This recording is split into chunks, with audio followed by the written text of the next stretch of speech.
The hadi bismillah. Excuse my friend Mort. He's usually doing some research before the podcast starts, so he doesn't hear you say it. It's okay to make dua before the show starts. It's okay to make dua whenever, bro.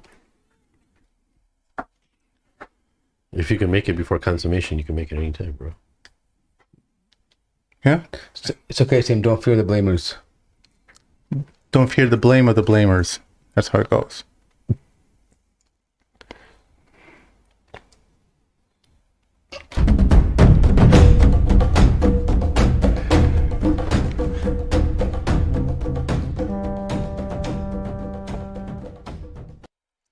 Assalamu alaikum and welcome to the Mad Mamluks podcast. My name is Sim. Along with me are my co-hosts Sheikh Amr and Mort Assalamu alaikum. and Mahin as well, the host of Sultans and Sneakers podcast. How you all doing? We are excited to have the show with you guys after a long period of time. We had a brief episode with Will, Dr. Will. That was a great Dr. episode, Will, yeah. but we didn't get to talk about some exciting events that have happened over the past few weeks. Sim is now a new father as well. MashaAllah. Mubarak. Yes, sir. I already have kids from previous marriage, but this is my first kid. Baby new. Baby Noah, very nice. He's Baby Noah. he is for those who don't know, my wife is white, so I got my white privilege card. I got my designated white driver. So he's going to be driving me around, getting me out of police tickets and police brutality. So, By the way, he's like a twin. I saw him, mashallah, and he imagine like Sim twin, but like white. MashaAllah. You must be so happy. Same now. features and everything. Wow, yeah. MashaAllah. You must be So- so happy. No, that's good. MashaAllah. It's amazing. yeah, I apologize to anyone who's been waiting for episodes to drop on the audio platform. I've been kind of busy with all that and busy/lazy. I'll be honest. To upload some of these shows on the podcast platform as well, especially since we have a new sponsor we would like to announce, Mecca Books. We have brother Arthur Richards, who is a father of two, BJJ practitioner. He's a runner, writer, student, and teacher at Markaz Imam Malik, an institute for creating jurists in the Maliki school. Great, another Maliki on the show. MashaAllah. Mashallah. I'm kidding. He studied Sharia at Masjid Al-Azhar and translated Fatwa at Darul Iftar of Egypt. He currently works as the chief marketing and analytics officer at Mecca Books. Welcome to the show, brother Arthur. Hello, assalamu alaikum. Walaikum salam wa rahmatullah. Yeah, so we're excited to have you, partner with Mecca Books, a long-established presence in the bookstore world. We've all ordered books from Mecca Books at one point or another, except Sheikh Amr, who I get- only reads books from like paper scrolls. I get my Dawood Walid MashaAllah. books. I get my Sheikh Dawood Walid books from Mecca. Yeah, right. Sheikh- You're a bootlegger. You go to Mecca Shamila, bro. Bootlegger. Sheikh, the magicians wear red. Why are you wearing red? That's what the hadith say. Do not wear red, as the magicians wear red. I told them before the show. Number one, it's maroon, and number two, I had other plans for the shirt. It didn't happen. But Is that true though? You're as not allowed long to as wear it's not red? completely pure red for men's attire, and What- it has other color in it. So can you What explain are that? What does that mean? Does that mean like even like? Wait, hold on. Is it just a top and bottom, or I mean, if you're completely red top? Or, So very good. So if it's one article of clothing, let's say you're wearing a jubba and it's all completely red, and it has no other colors on it. That's So, like, the what you're hadith wearing? mean. So what I'm wearing, yes, okay. yes. Or the other can be is if you're wearing something, it shouldn't be completely red. It should be something else. I know the mixed one's allowed because I probably had a cloak from Yemen that was mixed red and black. Yes, sir. My Yemeni man. So What about DJ Khaled? DJ Khaled usually wears the full red outfit. he's wearing red too. Look at that. We the best. This You guys are moving to bro. Look at you guys wearing like Both red magicians. Stone you them. have, you have burn the them. manhaj, right? Let's talk about this for the end of the podcast, bro. See, Arthur Richards is here. We told him. I mean, he got the prefaced Mad Yeah, Mamluks mashallah, before the yeah. recording. He knows how crazy we are. But I was told not to smile too much on here. I was told not to smile too much. But I feel like calling you Sir Archer Richard. I don't know why. Arthur Richard. It just seems like. Arthurian folklore, man. Arthurian folklore. No, I mean It's the either name that or sounds so DW. like it sounds DW. so. It carries like a presence. DW. It just has like this presence, like Sir Arthur. You know. but anyways, Oh, It yeah. is, yeah, it is like royal. Yeah, royal, like very regal, right? Like Sir Arthur. mashallah. Yeah. Yes, sir. So, Brother Arthur, can you tell us a little bit about how we're going to be bringing some of the beautiful books that are now available on Mecca Books to our show? How we're going to be highlighting some of your offerings through our Yeah. platform. Yeah. So, I mean, first and foremost, I really want to say, I appreciate you guys, right? You guys have fun, but you guys do good work. You guys come together, you guys chat, and I think it's cathartic for a lot of people to be able to listen to some brothers get together and just be able to chat and talk Jazakallah khair. about some of the difficult things in life and fun things as well. But yeah, coming with Mecca Books, I mean, look, books brought me into Islam, right? So I'm a convert, if you didn't realize, with my name being Arthur. And some people don't realize that, by the way, with my name being Arthur. I've had people straight up tell me, like, I didn't realize you're a convert. I'm like, bro, my name's Arthur. But yeah, being a convert, being someone who came into Islam, books was honestly, truly my journey into the religion. And I find that to be the case for a lot of people. I find books to be a tool of illumination for a lot of people. But in our day and age, a lot of people don't read anymore, right? Yeah. And if we do read, we're just reading like really short captions. Maybe we gloss over things here and there, and so we don't really get to spend enough time reflecting on what that particular author or individual put together. So what I really have set out to do as the CMO at Mecca Books is to really bring more readers and connect them to the tradition, because that's what Mecca Books is all about, where we don't want to just put out religious literature. We want to put out religious literature that is truly connected to the tradition, because there's enough whack jobs out there. There's enough people who claim to be on the haqq and the path, but at the end of the day, they probably steer away a little bit, right? So that's what Mecca Books is about. We're here to really connect you to the tradition, and I found that you guys have a community that I find would really benefit from it, right? So one of the things that we want to be able to do is just connect people to books. So if one of you guys have topics and things like that we might have in our collection that people could probably benefit from, and I'll give you one example right now. Habib Abu Bakr al-Mashhur just passed away, Allah yarhamu. And it's a massive hit to the ummah, to be honest and frank. A visionary, a powerful individual within the ummah. May Allah subhanahu wa ta'ala forgive him and raise his rank. But he wrote this beautiful book called The Concise Article. Right?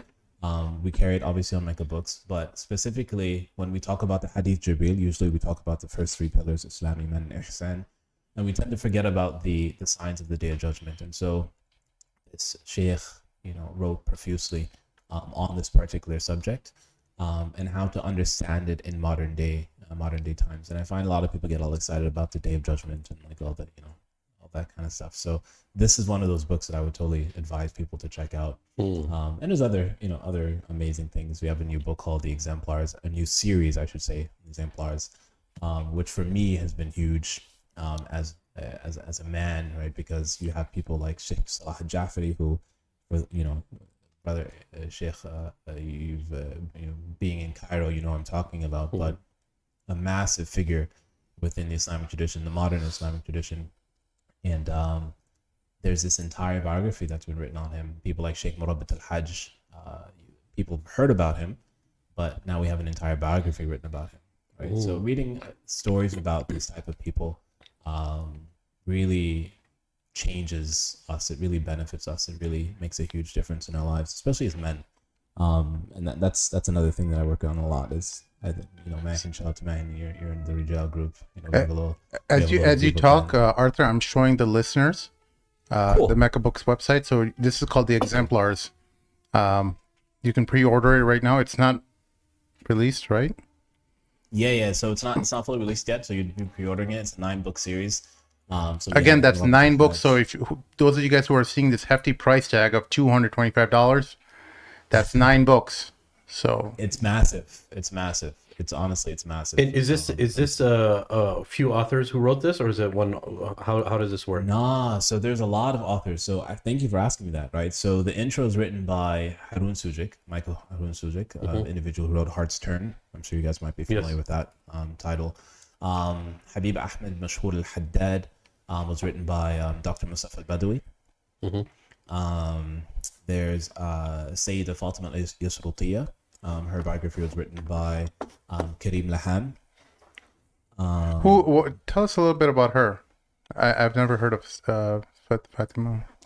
Fam, so I didn't either, to be completely honest with you. So I'll tell you something that really caught me and something that really stands out to me. So I was in a gathering, which maybe we'll talk about, but I was just in a gathering last week with Sheikh Abu Isa. Obviously after the passing of Sheikh Muhammad al-Sharif, Allah yarhamu. And we were all sitting together. There's about 10 of us. It's a small private gathering, and we started talking about children, right? We started talking about the importance of children and raising children and everything. And one of the brothers was talking about his daughter and how he's just afraid, and he's scared about just the reality of raising a young girl. And the first thing that came to my head was Sayyidah Fatima al-Yusrutiya. And the reason for that is because the entire biography and all of her, she actually wrote like a diary, if you will, of her life. And actually many of the books that she went on to publish are almost to a degree journals, but she continuously mentions her father, right? And the impact that her father had in her spiritual journey and becoming the sheikha and guide that she ended up being for so many. And I'm just reading this and I'm just like, wow, like I got a lot of work to do as a father, right? But it really hit home. So I find her to be an amazing Sayyidah Fatima al-Yusrutiya, al-Hasaniyya, al-Husayniyya, al-Darqawiyya, al-Shadiliyya. That's her title. In what era is she from? She's in the last 100 years. Okay. So this is like she was born in 1890. Subhanallah. Okay. Yeah, she was born in 1890. Yeah.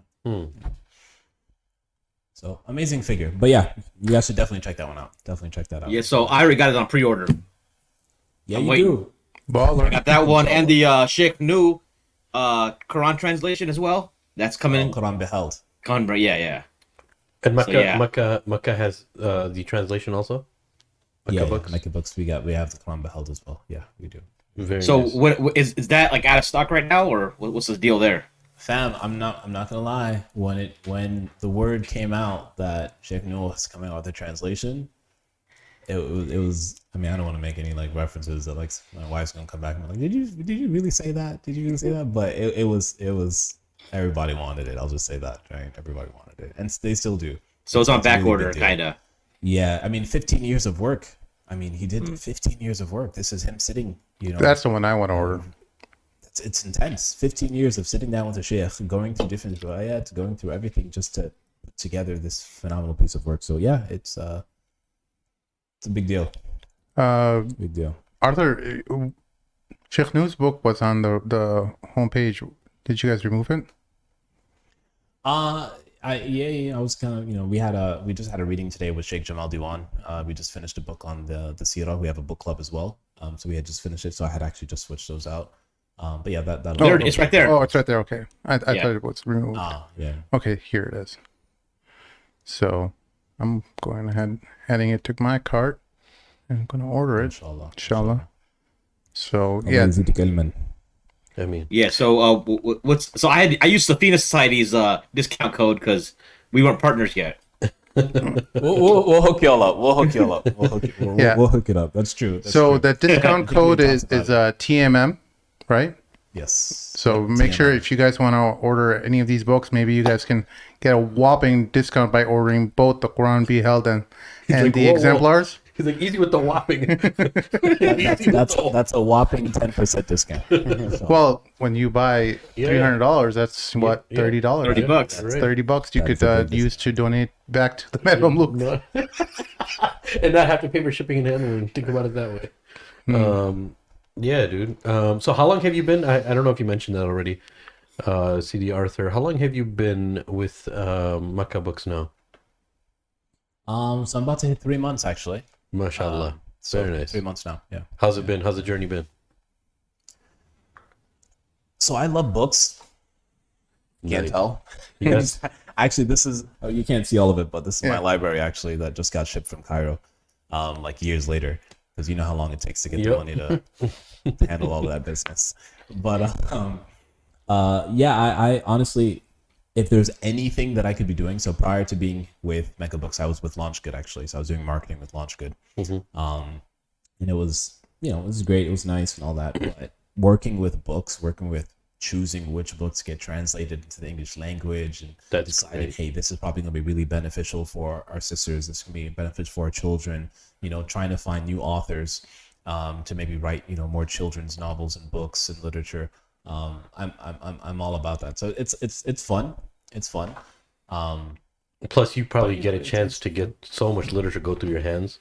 It's probably a dream come true for you. If you love reading, this is probably like your. You couldn't ask. You I couldn't ask for have anything more. literally.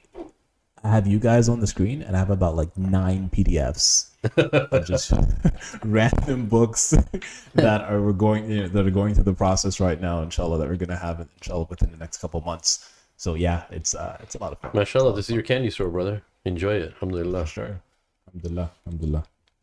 So right now we have a lot of different things happening in the Muslim world that we didn't really get to cover because of our brief hiatus. Have you guys want to comment on the Muslim response to Jordan Peterson's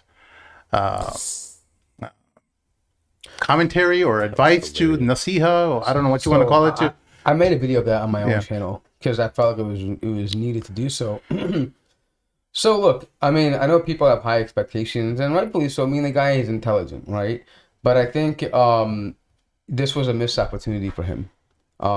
If you realize you have a Muslim audience and you've admitted in the past that you don't really know too much about Islam, then you should have recognized that you're in no position to advise Muslims about what they should and shouldn't be doing. Yeah. Right. And I mean, people have gone into the speculation as to why he did it, right? The whole the Daily Wire and that being owned by Ben Shapiro and things like that, right?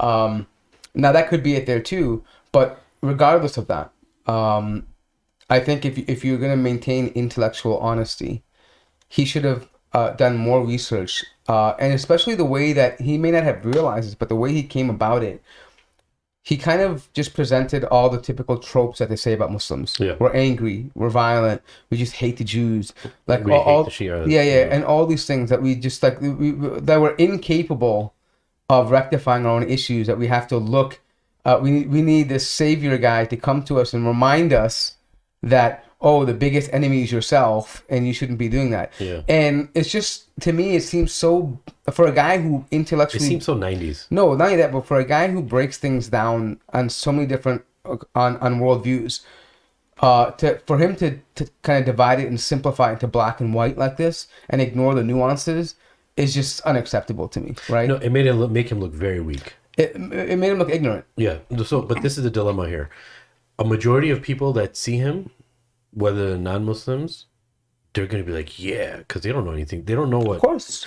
And a lot of Muslims actually really loved what he said, if you see the comments, right? So it's very, very unfortunate. So- it's a select few group of people who are really up to date with things that can see that and see what's actually happening, right? So I think that's what you mentioned right now is something another problem. Yeah. Where sometimes as Muslims we have this attachment to personality. Yeah. So we seem to have to defend everything that one person says simply because we enjoy some of his works, Yeah. right?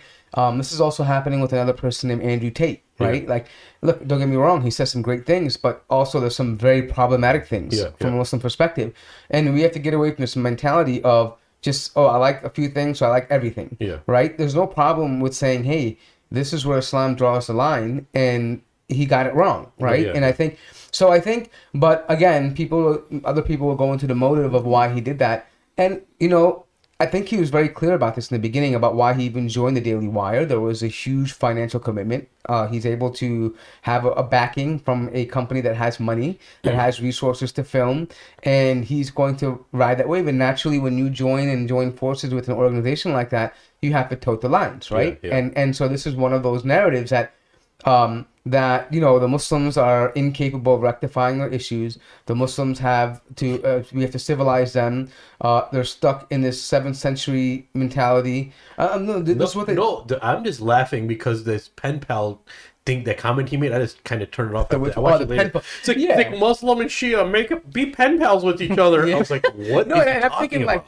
I'm imagining right now. Could you imagine like a Shi'i, like, or just a Sunni in Syria being a pen pal with some Alawi and saying, "Hey, who cares about the Babs?" It's not even about that. And when he said, "God forbid Jews," like he has to understand. Yeah, Israel is the only place where Muslims and Jews, because of the occupation, of where problems are. Other places in the world, dude, I've been to Egypt. The streets of Egypt, there's an area in Cairo where Jews live. They're treated very nicely. Not only that, if you look and this is going back to the ignorance factor, right? If you go back to history and even modern areas, contemporary history, for a large part, like you have Jewish communities in Morocco, in Egypt, in Yemen, in Iraq, of course, in all these places. No, but even with the Shias, all this stuff politically driven. It wasn't always the case of what we see now. What's happening in Iraq? It was mainly driven by politics. Yes, this is where the bloodshed comes. But average Muslims, he's actually speaking on behalf of average Muslims. He doesn't know that average Muslims actually don't have that many contentions as he's making it out to be. That's why I said it sounded very 90s when there wasn't that much information out there. And to be fair, I think the average Muslim doesn't even care about the Sunni Shia beef. They don't. They don't even really know what's going on. But what I found more interesting, that some people may have missed, is this: he had another message, a message to the Christians. Yeah. And it was such a different tone. It was more like, "Oh, stop doing what you're doing and forcing young Christian males out of the church. They want to be part of the church," right? It's almost like he ignored a lot of the problems that's coming from right-wing Christianity as well, right? Exactly. Like this whole desire to, to just invade and fight Jesus's war, and all these things, right? That's coming out of the right wing. But that was a more empathetic and appeal for church establishments to reconnect with like these overzealous Christian young men. Whereas when it came to the Muslims, the message was entirely different. Hey, scale back. Have some plurality. It was almost like a perennialist worldview that we're all together. We worship one God. We do this and we do that. And the worst part about this is that the reason why I find it very dangerous is because the Muslim that is just Muslim on the surface level, and he just appreciates Jordan Peterson, the things that he speaks about technically are not false, meaning that we believe in one Lord. We have commonalities, right? But the worst lies are the ones mixed with truth, right? Like the deception that takes place, where it's like, you see, this is all you have to do, and so now, therefore, you can go and support the Abraham Accords, because this is rooted. He's basically saying this is rooted in your religion, actually, right? And the Abraham Accords is something I want to some talk about, but it's the way he casually dropped it in there, and people didn't even realize what he was talking about is problematic. Well, there is an attempt from the conservative view that we need all the religion, all the people of Abrahamic faiths to kind of get together, build a coalition that will push back against the liberal onslaught, right? So one of the problems is absolutely with this kind of coalition that you can start getting this perennial mindset where we're all from one stream and we all emanate from one truth and we're all going to go to heaven or something like that, But from Jordan Peterson's perspective, I thought it was kind of obvious that he would have some kind of message like that, in that sense, because first of all, his views about Islam and Muslims are reflective of what most non-Muslims think of us. They think of us that way. I mean, people are getting really hung up about what he said, rightfully so, but it's also reflective of what our image is out there as well. What did you think he thought? Yeah, it's the media's fault. Yes, there's all this kind of biased reporting done on Muslims, but forget about where all that is emanating from. But that it's our job to kind of change that, right?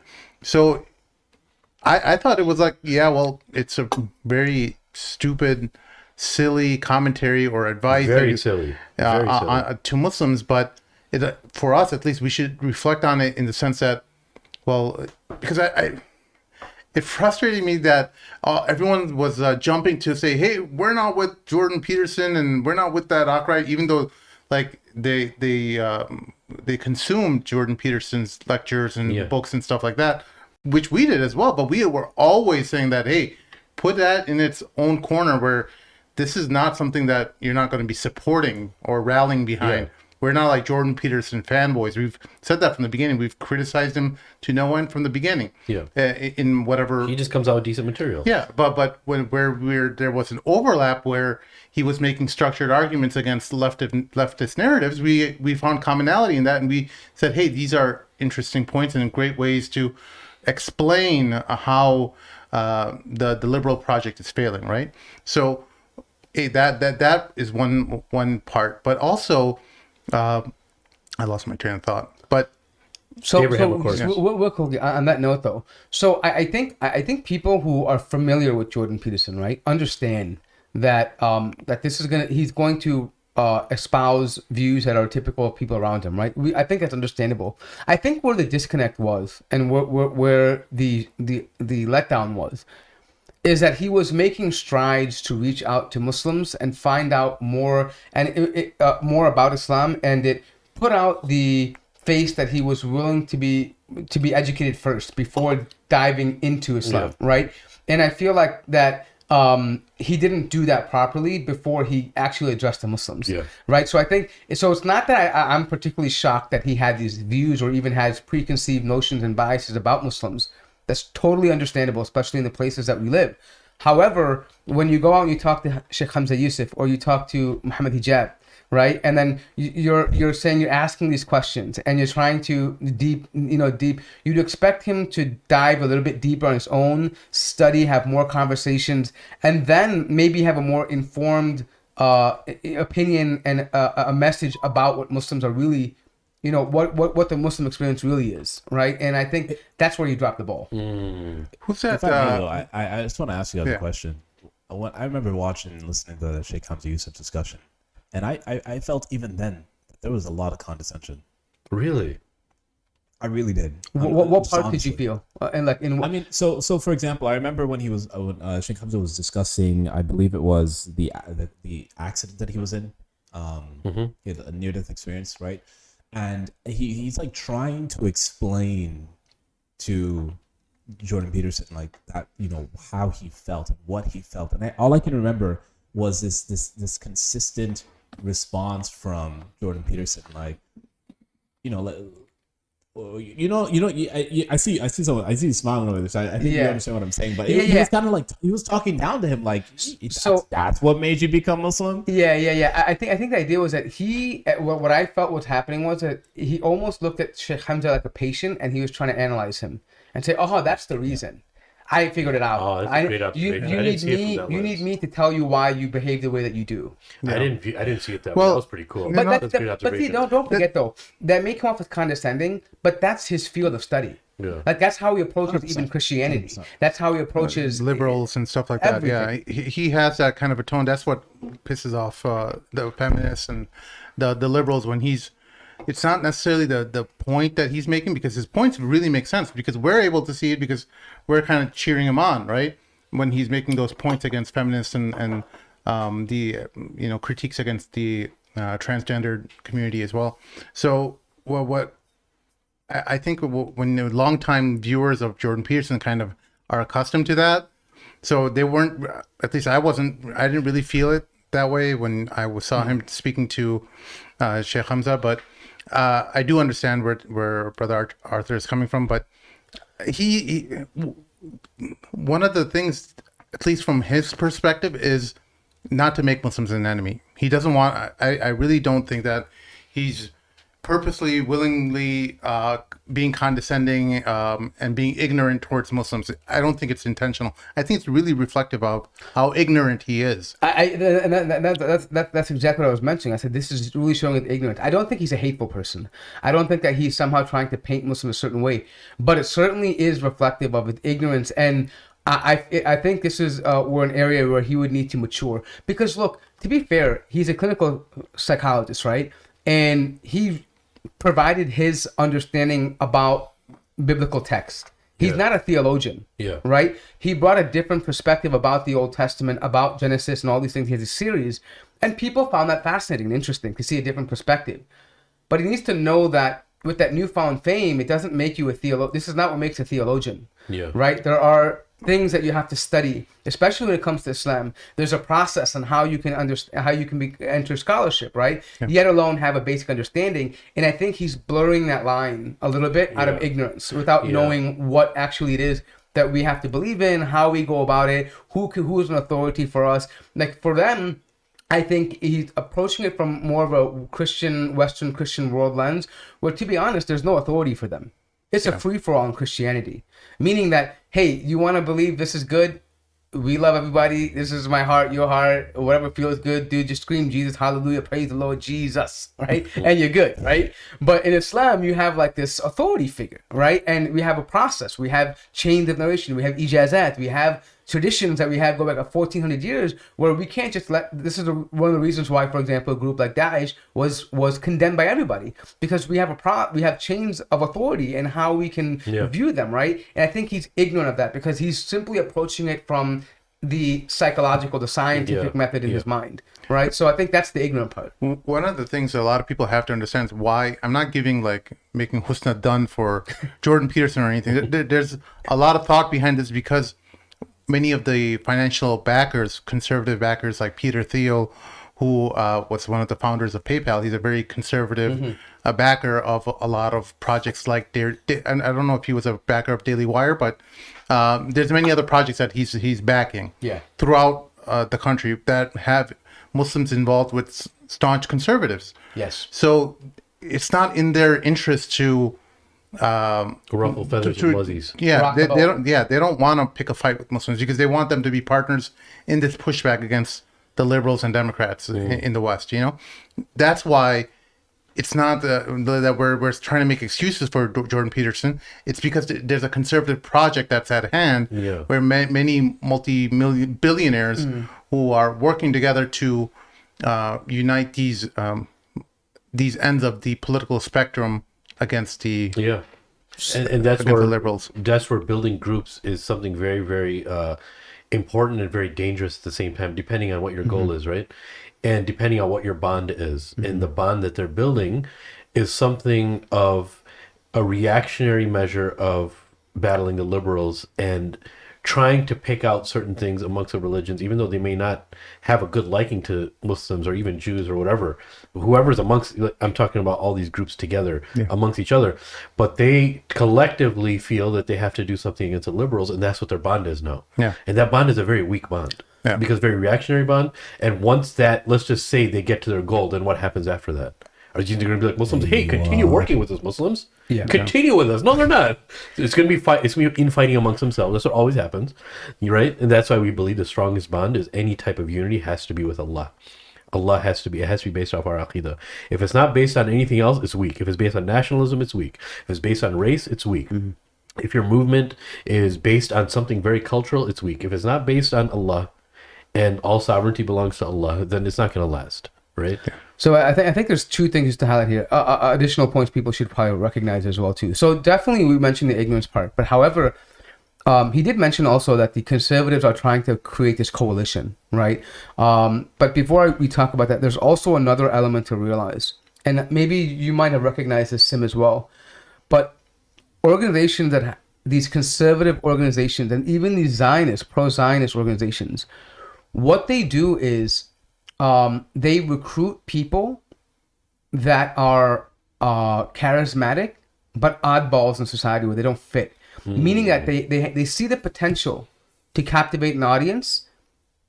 They see the ability to do that, but they know they don't tote the main line. So for example, they know that Jordan Peterson wouldn't just simply raise a Palestinian flag because corporations are doing it, right? Like, but yet he doesn't have a platform. They know why, so they pick them up and they give them a platform, and then naturally the relationship is give and take, right? Meaning that, hey, I'm getting all this support, I'm getting this money. Naturally, you're going to gravitate or be empathetic towards the positions that your organization that's supporting you has, right? And we saw this also with, for example, the whole MLI thing. They took charismatic Muslim writers, authors, influencers who were not part of the mainstream community, but had a lot of talent, an abundance of talent. And they thought they could use that, and they recruit them. And they give them platforms and they give them initiatives, right? And so it kind of normalizes the experience, right? That, okay, a person with this face, or people who, like, for example, Jordan Peterson has a huge following, underground following, meaning of people who are maybe not so admittedly about it, but he influences people. People watch his stuff. They resonate. It resonates with them, right? So it was a perfect, I mean, strategically speaking, it was a brilliant move by the Daily Wire to get Jordan Peterson, a guy who's kind of has a spotlight now. He's unapologetic about what he believes in, doesn't necessarily hold on to anything concrete, but he's a thinker. And if they can influence his thinking and give him a platform, they've got a gold mine. It's a great observation. Right? So the other thing also is with coalitions, though, is that Sim is right about the coalition. That, yes, they do want to include Muslims. However, this goes back to the same policies we've seen from think tanks before, going back to even the Rand Institute. They want to define to you what Muslims are. Yeah. They want a certain kind of Muslim brand. So yeah, we want you to be conservative, but we want our kind of conservatism. Yeah, the one that's more willing to compromise with Israel, who will recognize the Jewish state. There's many other points related to, or at least the ignorance of how close that issue is to Muslims, but they don't want that. They're not concerned with your connection towards your faith, with your articles of faith. They want the same way the Christians have a relationship with their texts, where they kind of pick and choose between how they want to implement their religion. Whereas even like average Muslims will not necessarily, even if they're not understanding of a certain, or they're not practicing a certain article of faith, they won't say that, oh, that's not part of our faith, you know? But the average Christian is more willing to just say, oh, well, you know what, I just ignore that. So that's what we're seeing with at least a lot of especially the Muslim participants who went to Israel, called the MLI collective or whatever, who went to be empathetic with the Zionist entity. Yeah. They're these type of people who don't really look at Islam holistically. They don't accept every. They want to pick and choose what they feel like is in accordance with their faith, and it goes in line with that postmodern project as well, where you kind of create your own truth, you know, and your experience is your experience, and whatever past truths that came from generations ago, they don't matter. Yeah, your lived experience is the one word that they always use. Your lived experience is your truth, right? It's not necessary that your lived experience is wrong, but my lived experience is my truth. You know. So another thing is, before we just come back here, but along with Zionism, that's one thing, right? But there's also another push. That what Sim is talking about, this idea that my worldview and your worldview can coexist and both be true, right? But even though I have my own beliefs, so what does that mean? For example, these same conservative groups want you to be okay with opening a church in Mecca. Yeah, exactly. They want you because they say, hey, it's plurality, right? I mean, we know you're not going to believe what we believe, but that's your choice. Everybody else has a choice to believe what they want to believe in, and you should be accommodating of other people's choices. However, the problem is that when we reciprocate that, actually, if you really look at it, analyze it, it's actually not reciprocated. Because these same people that are conservatives, the more extreme versions of them will find them in France, in the UK, and other places where they have outright decided to ban, you know, or even empathize with steps against Islamic values, right? Yeah. Because Like, you know, Sweden, like in Sweden, yeah, right I mean, now. so the idea is that, but this is the whole idea, that to normalize this, that hey, it's perfectly fine to call your Christian a brother, or call your Jew a brother, whatever, and have their places of worship and celebrate Christmas with them, and they can celebrate Eid with us. And it's kind of like this. The dogmatic things are lost. It's just, it's more cultural, and it's more like your religion is at home, and everything else is in the street. It's all one. Islam becomes a cultural identity Yeah. marker. So before I move on to CD Arthur and Maheen, I just wanted to mention something, just to iron a few things out for some of our listeners. There's maybe 2 to 3 people in the past month that contacted me and said, hey, listen, mashallah, we like some of the content you guys have, but it just seems like you guys are always very negative about things, right? And I asked them, what do you mean? It's like, oh, you guys don't champion the good stuff that people are doing. You kind of delve deep into it, and it seems like to be negative. And what I said to them, and I'm going to say to all of our listeners, inshallah, our intention is to help you see things for what they are, right? It's not to find out and pick and choose and nitpick things that are negative. It's we're living in a world that there's many moving parts, and a lot of us are not able to see those things for what they are, and we may fall into something thinking that it's something else. So what we try to do is take issues, dissect them, and try to look at it through the lens of Islam to the best of our ability. Are we perfect? No, we're not perfect. But our attempt is to help you see things for what they are. In that process, you have to go against the grain of what society happens to be teaching you sometimes, right? So that's what we're doing. It's not the intention of being negative, and it's actually not even negative. It's very positive. It's helping you see things for what they are, inshallah. And again, we're not perfect either, right? But we try our best, and that's the attempt, is to try our best to help you see things for what they are and help the dust settle, and then see the reality of things, of what's actually happening, what games are being played, right? Because sometimes we're not able to see things. We see something very, very beautiful, right? And I always give this example. I give the same example to my children.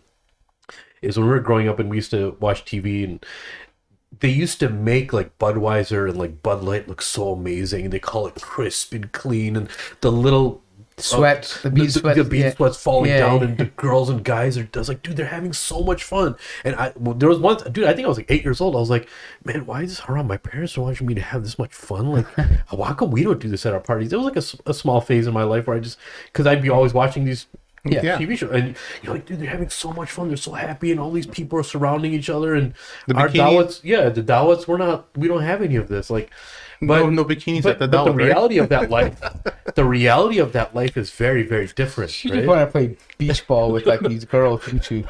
Shame on But you. so the reason I'm mentioning all this is, my brothers and sisters, look, it's not the attempt, it's not our intention to be negative.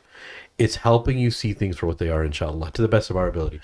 But go ahead, our guest, CD Arthur, and then Maheen, you guys can chime in. We've been talking for a while. If you guys have any input, then we can move on to the next issue we want to talk about, inshallah. Yeah, right? It's all you, man. I didn't watch the Jordan Peterson video, so next topic. All right. I'll say this. I'll say this though. Like I asked in my Rijal group, and we were talking about this recently because Andrew Tate comes up all the time. Now he's laughing, smiling, but yeah, some of these guys are like, they're young, they're 18, 19, 20. Yeah. They're looking for guidance. They're all over the world. Some of them Yeah. are, you got people in Jordan, you got people in Turkey, you got people in Malaysia, and they're all, which is crazy, but they're all like, oh, man, Jordan Peterson is such an influential, Really? person, Yeah. Andrew Tate, like, man, Andrew Tate's like, he's so cool, and the reality is, like, there's just a massive void. There's a massive void for Muslim men to learn how to be men. Yeah. Right. And it sometimes I think is almost as simple as that. Like, there's no going to be a system for men to really come into their own, right? To there's no rights anymore of like, hey, you go through this, you do this, and you're a man. Yeah. Right. And it's killing us, and we're seeking it because the reality is, whether we want to say it or not, we're dying inside, and like we want it. We truly want to know, how can we be the best versions of ourselves. Yep. And so we hear a guy like Jordan Peterson come out with that. I forgot what the name of his book was, but it was like these 12 rules of laws life. or Yeah. something. Yeah, And like someone was dropping it in on the Telegram chat, they're like, yeah, this book was so influential, so beneficial for me. And I was like, and I looked at it, I was like, but it's not really. I mean, you got to like, give them Sheikh Dawood Walid. No, Sheikh Dawood Walid's book of right. Futuwah that you guys sell at Mecca, right? Do you know what the sad part about this show is that, frankly speaking, the most alpha male in the entire universe was the Nabi Sallallahu Alaihi Wasallam. We have the best example of how to be. And here's my problem. Like, a lot of these guys young guys end up embracing like this.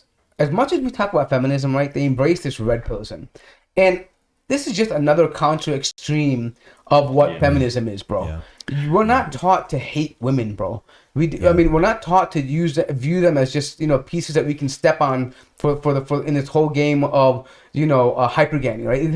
This is not how we view women, right? And it's making, and I personally feel this is something that is a tool of the shaitan to make genders hate each other, because when you hate each other, you can't stand being married to each other. And if you can't stand being married to each other, what are you going to be? You're going to be part of Qawm al-Huruf, right? This is the reality. No, you know what I mean? Like, how can you marry something that you hate? Yeah. You're annoyed by everything. Like, they constantly complain. And I feel like that right now, what he's mentioning right now is the idea of rujula, coming back to the issue that, hey, if you want to know how to be a man, we agree as Muslims, there's no one more manly than the Prophet ﷺ. There's no one who is a better example in any category of life. Every category you can look at it. And we can base entire courses, books, 12 rules. We can give you 100 rules of how to be a certain kind of man. But it takes the work to go, and you have to want to. First of all, I believe the problem is that they have to actually have yaqeen that these answers are in their religion. Yeah. If they had that yaqeen, then they wouldn't be looking to children. And by the way, I'm not saying that there's nothing beneficial from him. Sure, there is. There's great points, but a lot of what he's saying that is good, it overlaps with what we already know in Islam. There's a wealth of it in Islam. So real quick, I think right now, CDR, I think there's going to be a struggle for Muslims to like try to take that space. So now everyone's going to attack that manosphere space in a different angle. Yeah. And there's going to be, and that's going to flush itself out too. It'll be interesting to see how that looks, because some people are going to come hard.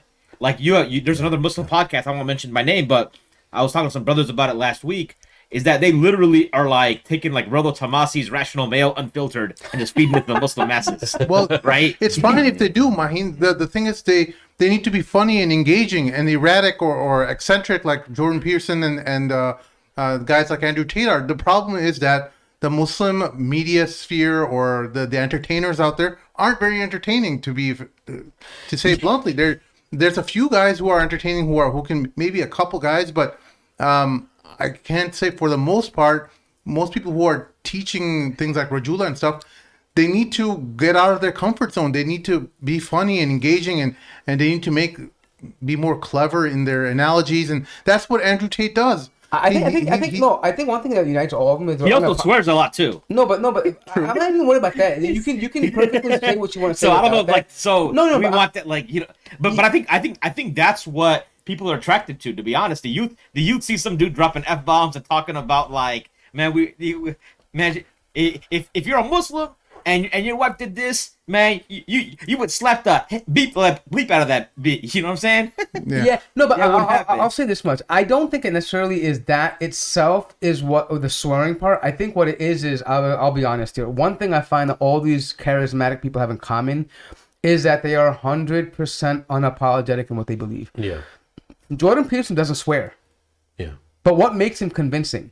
He is unapologetic, and the way, it's not just like, oh, look at Muslim, oh, blah, blah, blah. No, it's not that. It's that he provides this intellectual confidence that oozes out of his statements, right? And unfortunately, the problem that we are in now is that post 9/11, every single Muslim guy has been walking on eggshells about what he can and can't say, and he's timid. And this is one of the great things about what Akhi Arthur, Sidi Arthur is here. When you make hijrah, that opens up possibilities, right? Because you no longer have to worry about, hey, am I toting the line? Am I not? Am I getting to get brothers in trouble? Like, I mean, and I'm not even talking about doing anything like that's don't related care. to the J. I'm That's a great segue, actually. Yeah. You mentioned it. Yeah, and no, I mean, I do want to talk about that, but the point being is that, like, you know, everyone here knows what I'm talking about. If you were born pre 9/11, you know what I'm speaking about, because the Muslim manosphere before 9/11, I'm talking about very even different. just go for you young kids, go look up Sheikh Hamza before 9/11, Yeah. right? And I'm not saying he's the only one. I'm just saying that this applies to everybody, Yeah. right? Because there was a certain thing that happened that made you, like, it kind of like, you know, it was for a lot of people an iman shaker, like, hey, what do I do now, right? Yeah. And I think that we have to just go back to being unapologetic, right? Arthur, so real quick, so before they take this topic down another rabbit hole, since Mort mentioned it, you mentioned when I did the interview with you, is that one of the primary issues that's going on with us in America and why we need to leave is because we have taken on this burden. Yeah. You know, all these issues that we're like, feminism, etc., all this stuff. We're taking on this burden in America that we're dealing with. Like, I think we want to talk about some like random lady in her like article. Not random, she's a screenwriter, but like all that crap we're a burden on it, right? So talk to us about the hijrah. Why hijrah helps solve that problem? If you can articulate what the problem is that he's referring to, just in different words, and then the solution to that problem being hijrah. So I think what he's reminding me of right now in the discussion we had before was just this concept of Muslims in the West. I'll speak to America more so than anywhere else. It's like we're constantly carrying this burden on our chest of trying to prove who we are, right? And that's part of the reason why this whole Jordan Peterson thing hurts so much, by the way, right?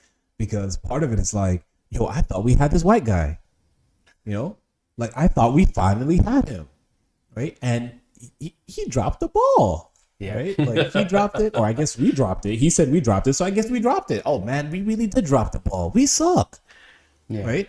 And that's my point. Like, how in the world did we make this like about us now? Not the guy's an idiot, right? Like, why is anyone taking this internally, right? And the reason why is because we need to prove ourselves. We need people to understand that no, we're actually really good. No, we don't hate Shia. Right? We love everyone. We're in harmony. We'll build a church right inside of our masjid, not just outside of it. Right? So like, you know, we just there's just this constant fear and like and to be honest, right? Like shout out to the women who wake up every day and when they go out they put on their hijab and they're out and about doing their thing and the niqabis and whatnot, because even something that we thought was so simplistic as wearing a hijab has become like one of the hardest things in the world now. Right? And like it's again it's because of that burden. And me, you know, when I lived in Cairo and I'm, you know, me and my family were in Cairo, it's like, wow, like I'm black, I'm Muslim, and it ain't nothing but a G thing here, right? It's just part of life, right? And then when I came back to the States, it hit me so hard that I do not belong here. Like I legit don't. Right, and I understand dawah, I understand the need to teach and to do this, but look, man, y'all got screenwriters saying they got to do, you know, all this funky stuff to write a show to make y'all feel at home, right? As Muslims in America, no, I'm not about that. Yeah, well, that's a segue into our next topic. It's a very difficult It's gonna get juicy. So Too juicy, that's a problem. Asir. Yeah, I know. Yeah, exactly. I see it. So a writer for Rami, the show on Hulu called Rami. It's for those who are unaware of the show, it's a show about Muslims from New Jersey, led by a comedian named Rami what's his name? Rami Youssef. Rami Youssef, Yeah, I was about to say Rami Yusura. I was going to say Rami. I was going to say Rami Nashibi from Chicago. Oh my god, you guys. He's a listener of the show. He'll laugh. Okay, got it. Sure. No, I'm just saying. Now he'll have to laugh. But yeah, this sister, her name is Sahar Jahani. She's a writer for this show, and so she's talking about this. By the way, a big article on New York Times, and it's disappointing because she wrote about how she wants to draw from sexual experiences from non-Muslims who have a wide variety of things to work with when they are writing for a show that's dealing with sexuality, I guess. And so she talks about her own experience where she doesn't necessarily have sexual intercourse with the non-Muslim, but she wants to draw some experience from meeting a non-Muslim man and having some kind of cuddle time with him. Should I read this? Yeah, why don't you read She it? wanted to Okay. be touched. So wait, hold on. Let me wanted just to be touched. let's just read our own words. Yeah. Right? I think it's the simplest thing we could do. Sorry, guys. Children Yes. in the audience, please. A heads up to parents. Yeah. If you have children under the age of 18. It's, We're just giving you a there's heads up. suggestive language here, so Yeah. put it there. Nothing vulgar, but it's suggestive. Anyway, so the article is entitled "Can I Come Over?" Okay, and it says this is what she says. It was a easy textual content, one I'll probably should not have been feeling so anxious about, having dispatched as I drove to Matt's home on the west facet of Los Angeles after a late night time at the workplace. However, for a Muslim lady in her late 20s who had lived her whole life ruled by social guidelines of her religion, primarily avoiding the other intercourse till marriage, these four phrases meant so many issues: betrayal, lust, and sin amongst them. I used to be unprepared for what I might do as soon as I arrived at Matt's maturely furnished condominium, which revealed his cleanliness and a focus to element. His sofa was custom made from an artisan co-op in Venice, the seashore, not Italy. He mentioned he continued to make small discuss his place, I suppose, to keep away from the actual dialogue to come back. A number of hours later, I had been sitting in an opulent chair at work taking notes on my laptop computer. It was my first job in the author's room on the Hulu the show Rami, a few Muslim American men about a Muslim American man looking for means of his life. I think this is the copy, so it's not the greatest. Yeah, I think they had some kind of audio. You know what? I'm gonna pull up the actual one. So just bear with me a Pay second. for it? Yeah, I'll. Yeah, it was a copy one because we didn't have the. I paid for it. See the Arthur just rubbing in the hijrah life to us, bro. Yeah, I know, right? Everything, mashallah, is oozing. I saw the paywall. I was like, I'm not paying for this. Get out of here. Yeah, hold on. I'm pulling it up right now. So I got it. I just pulled it up here on the New York Times. Because there's something that's being pushed, right? It's Yep. So I'm gonna continue here. So we got it. Okay.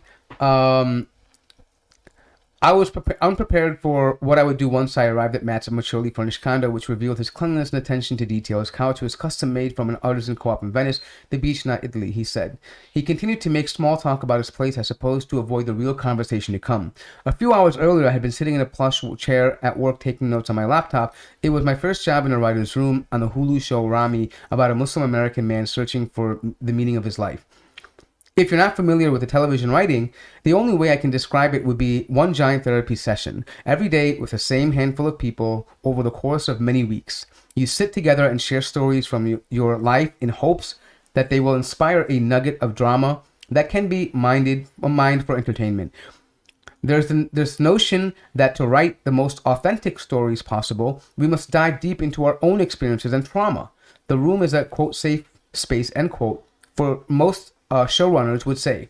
No judgment at all, except I judged my own experiences as unworthy of sharing, mainly for my choice not to have sex or be in a relationship until I was married, meaning that at 27 I was still a virgin. I thought they would find this interesting since it was so uncommon, perhaps a story we could use for one of the female characters in the show, which is how I nervously pitched it. Quote, maybe she's trying out masturbation for the first time but doesn't know which side of a toothbrush to use, unquote. I thought it would be funny, but I was met with blank stares. Who doesn't know which side of the toothbrush to use? One of the female writers said with a laugh. Me, exclamation mark. I wanted to scream, but I stayed quiet, fearing I already had shared too much. Besides, like most of my pitches, this one had fallen flat, leaving me to stew in my own unworthiness for the rest of the day. That night, as I did every night as an assistant, I stayed late to clean up the notes and prepare for the next week. I was always the first one in and the last one out. which left little room for socializing, let alone dating. But mostly I feel like a failure. In my 20s, I had left a lucrative career in tech world to become a writer's assistant, and I worried that I wasn't making a strong impression in the room, wasn't sharing enough, or being vulnerable like everybody else. The reality was that I didn't have anything to share. I'm not sure what came over me, but I knew it. I was scrolling through the contacts in my phone, trying to figure out who I wanted to target for this manufactured experience. And then I saw him, Matt, a guy I had met at my previous workplace, a business bro, who liked music, a tech nerd, with glasses and a bald head. I didn't initially think he was cute, but I'm not sure what attracted me to him either, considering I dress modestly and cover my hair with hijab. Not to say that hijabi women aren't attractive, some even find us more intriguing because of the, quote, mystery hijabi fetishizing, but at the same time, I was deeply insecure and didn't think anyone would want to be with me. Plus, I was opposed to the whole sex before marriage thing, so I didn't think that was conducive to dating a non-Muslim. Needless to say, I had written Matt off despite his advances towards me until this very moment. I thought Matt would be very nice, very safe, very safe. He didn't know anyone in my community and barely used social media, and I no longer worked in his vicinity, so there would be no way of this ever coming back to me, which was my biggest concern. Despite wanting this experience, I also sought to preserve my pristine Muslim girl reputation. But after watching 3 full episodes of Age Gap Love, a British reality show we were both weirdly infatuated with, Matt turned to me and said, "Why are you really here?" I took a breath. "I just feel the need to be touched," I said. Matt scrunched his nose with confusion. I tried to cover the bases of what he was probably thinking, and this would be a one-time thing, that I wasn't looking to date him, I didn't want to have sex or even kiss him. All I knew is that I was yearning to be held. Maybe we could just go to bed. I hadn't thought to shave my legs or straighten my unruly hair. The writer's room was set up in an Airbnb, don't ask why, so I had managed to take a quick shower before driving over, and despite the lack of product, my curls were cooperating. I didn't want to make a big deal of taking off my scarf. I had seen too many scenes in movies of Muslim women removing their head coverings to reveal beautiful, perfectly manicured hair. I didn't want Matt to gasp or make any unnecessary comments about how pretty I was. I just wanted to exist to be normal. Thankfully, he nodded and took off his shirt. "You don't mind if I sleep without it, right? I just get really hot at night." I did mind, but pretend I didn't. I was in his house after all, having invited myself over. I still remember the silky feeling of his pillowcase on my head. Matt said the fabric helped keep his head cool at night.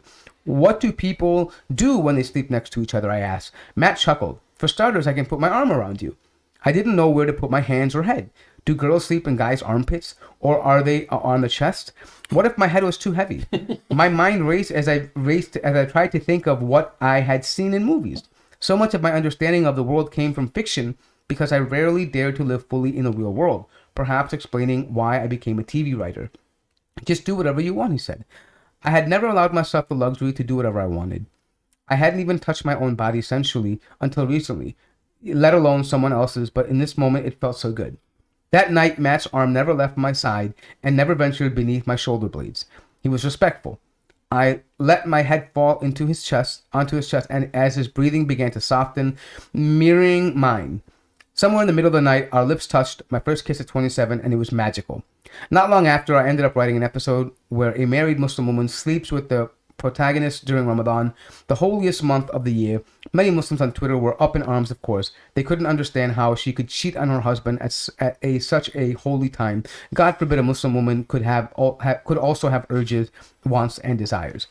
To this day, I still get questioned about whether I think that episode promotes sin. I have the utmost respect for what our faith teaches us, but I'm also acutely aware of being a woman in the 21st century. Many of us aren't getting married until the late 20s and 30s, if ever, and I refuse to believe that we can only feel intimacy once we are in a, quote, sacred union, end quote. Touch is one of the strongest, most essential human urges, as the pandemic has made it so clear to us. That night, I realized how powerful it can be. Then, following Monday, back in the writer's room, everyone was eager to share what escapades had unfolded over the weekend. For the first time, I had a story to tell, but when it came time for me to talk, I kept quiet. With this story, I would wait until I was ready to share it on my own terms. And that is Sahar Jahani. Wow. I mean, so let's start with the guest. First initial. Sounds like you obviously you just heard this for the first time because you didn't want to pay for it, CD Arthur. So he's like Hijra alarm. No, I don't even, I just don't even have words, you know, like, I mean, there's so many thoughts that come to my mind right now. Like, she desperately needs one of those, like, Daisy aunties to hear that she did what she did, you know, so she can bring some chipotle out and, you know, just just do what needs to be done. But on another note, like, she's right in the sense that a lot of individuals, I would say a lot of men as well, aren't getting married until late 20s, you know, early 30s, even like mid 30s. And I think I did see some music out there on like Facebook in regard to this article, and I think Sheikh Imam Malik was one of those individuals talking about just the issue of marriage in our community, in our communities in general, and just that, I mean, and honestly and truly, I don't even know why we're making it this difficult for people to get married, right? Like, I don't, but at the same time, I think a lot of us, we're putting it on our own selves. Like, we're creating this burden of, like, you know, I need to finish this, I need to do this, I need to do that, and, you know, inshallah, you know, I'll get married when it's all done. And then you're like 35, like, talking about I need to freeze my ovaries and stuff, you know. And it's just I don't know. Like, there's. I'm being funny, but I'm like, part of me is like, it's just really sad. Like, it's legit really sad. I have a little girl, and I'm just thinking to myself, and I said this to my wife, you know, before, but and I'm saying it publicly, but I really hope that I can find some good brothers that I know that have boys that are around the same age. I'm like, yo, we gonna work this out from now, right? Yeah. Because she hit 16, 17. I don't want to hear anything about, like, you know, like, I'm 16, 17 is fine. Yeah. I have no problem with it. I agree. Bismillah, mashallah. I'm a convert, man. I know what people are doing at 12. Yeah. Don't talk about this is me with 16, 17, 18. Come on now. Yeah. Middle school bathrooms. Come on now. School dances. I mean, all that stuff. Yeah. No. Yeah. I mean, and not only that, and here's the crazy thing. Like, that was when we were growing up, when there was no TikTok and sending, you know, those pictures. And this is getting way ahead of that. Like, so, but I'll tell you my initial thoughts about this, okay? First of all, it feels like she's painting this thing that all Muslim women are oppressed, right? That we have no experiences, they have nothing, there's no way for them to rectify this except by doing it the haram way, right? Which is totally not true, right? You chose a career and not to get married. Yeah. Let's just be quite frank about this. This is your own doing, right? Great observation. This is the first thing that you made. You made a decision that you wanted to be a career woman. And so then you decided that, hey, that's going to take more importance than learning how to be a good wife and attracting a good spouse. So you decided to go the career path, and now this is a position you're in. Number two, the notion that being a 27-year-old virgin, the other people might find it strange, but why is it a negative thing? Right? Sure, it's not ideal. Maybe you don't want to be one, but why is that a negative thing? It's actually a positive thing, especially in today's time. Go and look at the manosphere where they're talking about people's body counts. Yeah. Right? I mean, to find a woman that doesn't have a body count would be like, okay, that's a good woman, right? Like, I mean, generally speaking, marriageable woman, right? Here's the biggest problem I had with the whole article. Fine. This is this sister's experience. She grew up different. I don't know every intricacies of her life. I don't know. Maybe her parents are strict or whatever it may be. Whatever her circumstance, Allahu Alam.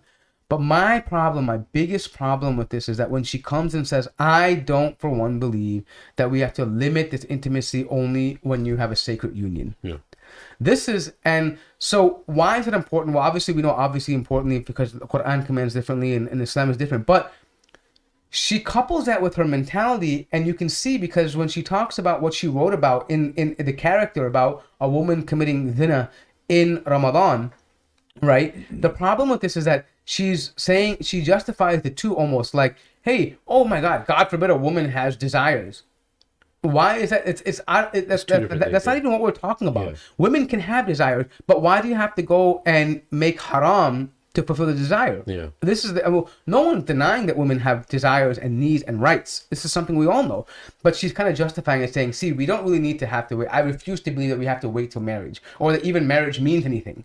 Because human touch is the most important thing. Yeah. Human experience is so important, Yeah. it overrides your religion. Yeah. And I think that was, to me, the most troubling part of the whole thing. Yeah. No, and I think, and this is for every level. I'm not going to compare to what Rasulullah said to what she wrote here, but look, Rasulullah, he said, inna fil bayani la sihr, right? That even in like articulation, there's a type of magic, right? But listen to me here. Just don't jump on this yet. Every category of people will be intrigued with a certain type of writing and a certain type of speech and articulation, right? What she wrote, the people that she's writing to them, that's very eloquent. And what she did was she laced this very immature version or understanding of Islam into what would be to some people a decent writing piece, and talked about ideation. She talked about how they talk about, that's actually a pretty cool idea where everyone sits down and talks about ideas of what can make it to, to even a little gap or a little portion of an episode. That's actually really cool. So what happens is she's building up this story of what people would be curious about, how a show is made, and taking them onto the journey. She did a decent job in doing that. And then when she starts interjecting these ideas, now, when we asked C.D. Arthur about it, he said, man, there's so many things wrong with this. The reason why he made that statement, I'm not speaking on your behalf, so you can correct me if I'm wrong, but this is the same way I was thinking, is yes, but where do we start by saying that there's something wrong with this? Is a majority of people, right, unfortunately, see Islam as just a cultural identity marker, right? It doesn't have any vertical meaning. It's not like an Islamic thing. It's like, yeah, I can be Muslim, I can, show that I'm Muslim, or I can wear a hijab because I have the right to do so, just the same way that black people got their rights and Hispanics are getting their rights and all that kind of, it has more to do with a cultural marker rather than any vertical meaning between you and Allah, right? So this whole, that's the lens of which this is written in. So now when you have many Muslim girls that read this, they're like, wow, what a brave soldier this girl is talking about this experience. They see her as like a soldier, right? And what our attempt is to help you unravel some of these things and let you know what's really happening here, right? And some of the points that you brought up. But I have like 2 or 3 points, and then we can move on, inshallah, to whoever else wants to shed on this. The first thing is, in such a disastrous situation, she had the audacity to say that this non-Muslim, kempt, very nice dude was respectful. Oh my God, that part. Yes, please. She said that he was respectful when she's lying. Look, in Islam, if you're going to do haram, our paradigm of Islam is different. If you're going to do haram, don't tell the world about it, because now her actions are in front of the entire world. Imagine her parents reading this. And forget about, what about her children when they grow up, dude? But forget about all of that. It's recorded now. And you have people talking about it. And we're not talking about it to bash her by saying that you're like this degenerate Muslim. We're like, dude, you got to stop doing this stuff for the sake of other Muslims. If you're going to do this, do it on your own. Don't tell anybody, right? But what you've done now is you did a decent writing piece to some people, and to some of these young girls, you're like a soldier now, and then you had the audacity to say when you're lying in bed with this dude that he was respectful because he didn't do the deed, right? But everything else was totally fine because you want to know what it feels like to be touched, bro. You know what? Everyone wants to know, especially after puberty, what it feels like to be touched. If you're a man, you always want to know what it feels to be touched by a woman. Right? Every Muslim has to go through this. Like, welcome to the club, dude. This is what you signed up for. We all have to go. This is why we worship Allah and why we don't do what you just announced to the entire world. This is what defines a Muslim, is that even though our urges tell us to do something, we don't succumb to those urges. On the contrary, liberals will tell you, if you have the urges and if you believe in God, why would you put those urges in the first place? You know? Exercise those urges. So what about the thing you said? Maybe the whole thing you said, well, this is what you signed up for. Maybe she didn't. Maybe she's thinking, I'm not trying to hear say question or aqid or anything, but sounds like a born Muslim, right? Maybe she's like, I didn't sign up for this. No, she probably didn't. But yeah, she has to understand, and what we're trying to help rest of the people that read this understand, that even though she didn't sign up for it, But what she is spreading now to other Muslim girls, like I have a daughter, I have 2 daughters, right? It's very troubling. The third thing I'll say is somebody who talks like this, generally, look, every human being wants to be touched by the opposite gender. That's why we have marriage in Islam, for the But most being part. touched by a Gora is special. Korah, White. especially, right? It's for real though. I remember all the girls I grew up with. They were like the white boy would get extra. Yeah, I mean, why didn't she Yeah. go to some like computer Hindu programmer guy instead? Yeah, I was like, did you not have my number? No, but the last thing is, look, for gentlemen, look, one thing that he talked about is something very important, and you gentlemen who have daughters, you have to show your daughter lots of love, dude. Don't let her be emotionally starved that the father, and I'm not saying that this is typical, but I'm saying don't fall into the trap where you have a daughter and once she reaches puberty, you're just like, oh yeah, let her mom take care of everything about her. No, this is when she needs you the most. And tell her, you have to tell her, you have to hug her, you have to tell her she's beautiful. You have to constantly tell her you love her, not because you're faking it, because you really do. Right? And daughters will have a very, very strong, like you talked about Sheikha Fatima, and I'm glad you mentioned that, C.D. Arthur, is because she talked about her father extensively, right? And her scholarship had probably a lot of inspiration to do with her father. But guess what, dude? A majority of girls are going to be like that. If their fathers show them a lot of love, they're not going to come up to some dude and be the first dude that tells her, hey man, you're cute or whatever. Even if she's religious, she's not going to fall for him because she already got lots of love from her father. She got lots of love from her family. She's not emotionally starved, right? You know what, the Sheikh, I'll say one thing though. Perhaps maybe the father did show her love, right? But what That's I'm what I'm saying, saying. It's a possibility. No, but what I'm saying Yeah. is this though. It's part of the tarbiyah to help understand that if a man truly respects you, he wouldn't allow any of this to happen to you. Meaning that he's not going to take these steps because, look, everyone has been in the old past, whatever. But I'm telling you, before I was even practicing, you don't go up to women you respect. You just don't, right? Yeah. Like you're thinking of yourself. Because she called it a hijab fetishizing thing. Yeah, It's not that. So You what I'm saying respect is, them. I'm saying, well, I'm going out where I find an opportunity, right? Especially when she mentioned that this guy had been trying to hit her up before. He did not respect her. If he respected her and she knows she was a covered woman, he wouldn't have been hitting her up. Yeah. Right? So the idea is that he wants something and she caved in on, basically they negotiated. And I hate to be, I don't know the future, Allahu Alam, but mark my words when I say that that's the opening. Trust me, they're going to meet again. Right? Because now she's got a taste of it. He feels he's on the inside. And this is how it works. This And is he's how told his boys. Yeah, no, but this is how the shaitan operates, right? Yeah. He just try a little bit. A Yeah. touch. What's wrong with a touch? It's Yeah. a touch. Everyone Yeah. touches. You could accidentally touch somebody in the subway. Yeah. What's wrong with a touch? Yeah. It's harmless. Yeah. Right? But then look how she's describing this. It was magical. And here's the funny part. Look how casually it transitioned. Oh, she's trying to prop him up as someone so respectful. His hand never left my shoulders, right? But then our lips touch. Oh, What? what?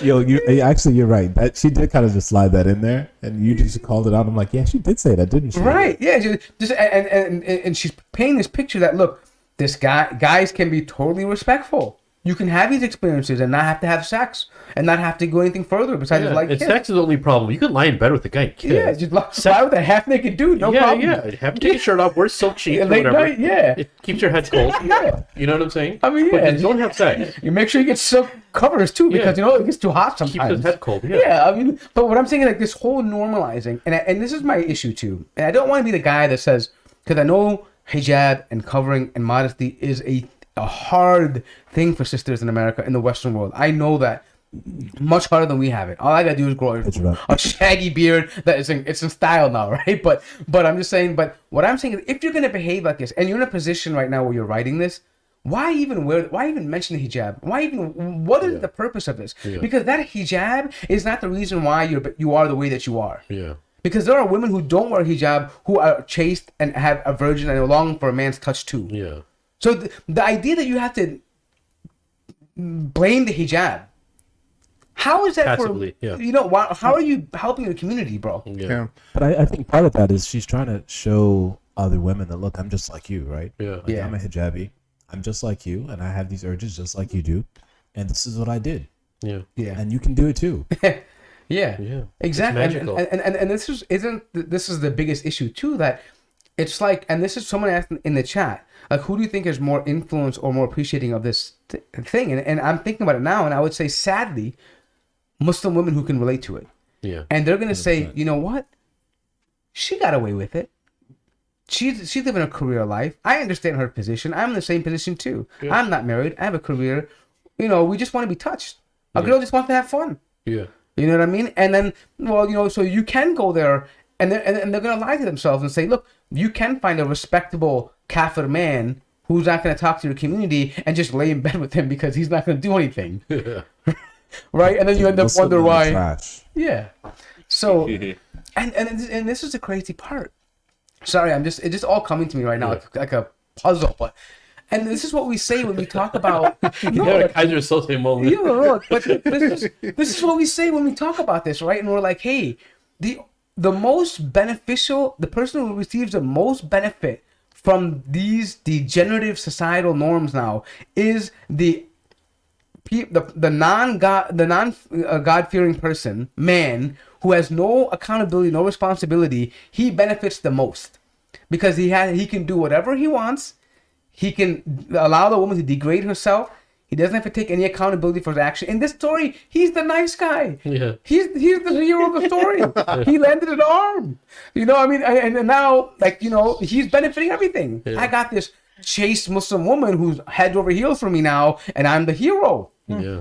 Right? And I have no accountability. I don't have to talk to her father. I can't even get her pregnant. What's the problem? Yeah. As opposed to the Muslim man who could do what he wants with many women. At least that's what her the way she's framing it is that the alternative is the hypocritical Muslim man who does whatever he wants. Yeah. He sleeps with any woman he wants, and he releases himself from all responsibility at the end of the day. This guy, he was respectful. So maybe you can be respectful too. Are you doing kafir? Go ahead. Yeah. So, kafir for us. I mean, it's so dangerous because many women will not be able to. Maybe let's just say, you know, we'll take her word for it that nothing else happened. Okay. Inshallah, like nothing else happened. But and that just goes to my mind, like, wait, what if her future husband reads this? You know, and like at least we know all of our practicing brothers and stuff. You know, people have like ghira over their woman. You know, and you know it doesn't look well, at least when you're a woman of 27 years old, wanting to get married to another decent practicing Muslim brother, because she's seems like she's practicing, she's wearing hijab, and she at least understands the sacredness of our religion, even though she kind of mocked it in that Ramadan scene. Put that aside for a second. How many brothers do you know would be okay with that? Like, brother. The reason why you can still find somebody. There's enough dudes in America. That no. I'm not saying there's a lot of dudes, yes, but practicing guys like us, you know. She don't want us. She ain't looking for.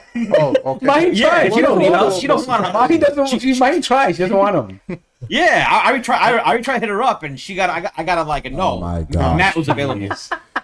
Well, she wants to on a serious note, I will say that in some cases, right? I'll give her the benefit of the doubt, right? That she might have had experiences with Muslim men that did not work out very well, right? And so there's this concept, there's this thought process that, look, you know what? I've tried with Muslim men, and you know, Muhammad just wasn't really Muhammad. He was a Chad. He was whatever he was. And so, you know, now I'm going to go try out Matt, because at least Matt has the values, right, of Islam. Yeah. Right. And, you know, I hear this kind of stuff quite often, right, quite frequently. It's like, you know, at least, again, going back to the whole respectful, you know, he was being respectful and whatnot, right? Like, I wish I could find a Muslim man that had respect like this non-Muslim guy. Yeah. Right. Which is crap. I mean, I'm throwing it out there. It is what it is. But I think this also, again, it's this, I don't know, we're so strongly looking for Islam to be perfect because we're burdened living where we're living and in the societies that we're in.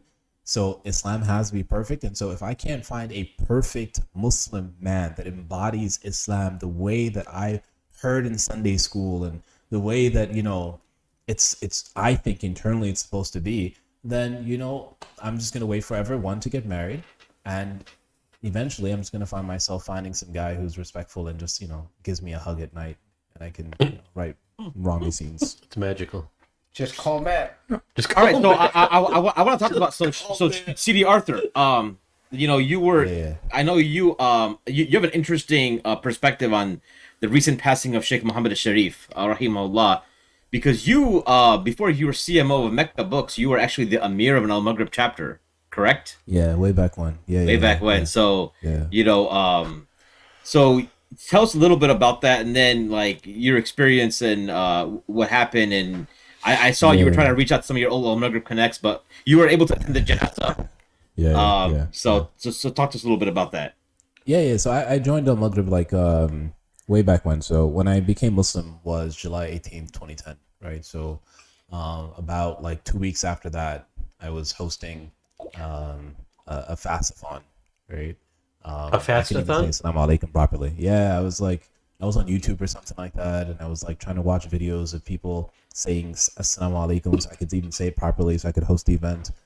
And You became Muslim in 2010, you said? 2010. Yeah, 2010. Dang, only 12 years. Yeah. Nah, So Mahi feels bad about his anyhow. life now. yeah, I know, right? I've been Muslim 40 years. I don't know a fraction of what Arthur knows. Abadan. But yeah, so I became Muslim then, and I remember going to this event, and in fact, one of my to-be teachers was there, and he at the time was an Al-Maghrib instructor, and so that was kind of my introduction to Al-Maghrib. From there on, I was introduced to Sheikh Walid Basyuni, Sheikh Yasser Bajas, and Sheikh Walid Manisi out in Minnesota. And that kind of became like my core group of teachers for a number of years, and it was good. I mean, it was. I think a lot of people have to come through a certain bab, right, a certain gate, and that was my gate, right? That was what set me on the trajectory of seeking ilm and learning the deen. But to fast forward, recently, I never had the opportunity to meet Sheikh Muhammad Al-Sharif, in person. We had calls and things like that. But I never actually got to meet him personally. And I'm just here, I'm living here in Abu Dhabi, and I get a phone call that, Sheikh Muhammad Sharif passed away. And I was like, oh, wow, subhanAllah. And in the back of my head, I was like, hold up, where was he? Because I'm pretty sure he was in Dubai, right? Yeah. Like, I'm pretty sure he was in Dubai. So I messaged a couple people. Shout out to Ali Marali, Nur Sayed. They're holding down the fort over at Al Maghrib now, Ammar Shukri and others, and I get a message back like, he passed away. He was in Dubai, and the janazah will be inshallah tomorrow, and I'll send you details as soon as possible. So I go, I get the information, I head out, make the hour and a half drive or so, and show up there, and I see AE, Sheikh Abu Isa, who also was. In long story short, one of the individuals that I'll be honest with you, very open. But after doing all these Al-Maghrib seminars, these weekend seminars, I was kind of like, look, I know you guys are saying this is asah, right? The most, the correct opinion. But I want to learn what these individuals, where did they go to study? Where did they learn, etc. And so I started studying with Sheikh Abu Isa. We studied the book Zal al-Mustaqni, and he had a sharh of Uthaymin. And I was like, where did he study? And then I learned, Medina and whatnot. And then the point is that kind of set me on my trajectory to actually leave the country and go study.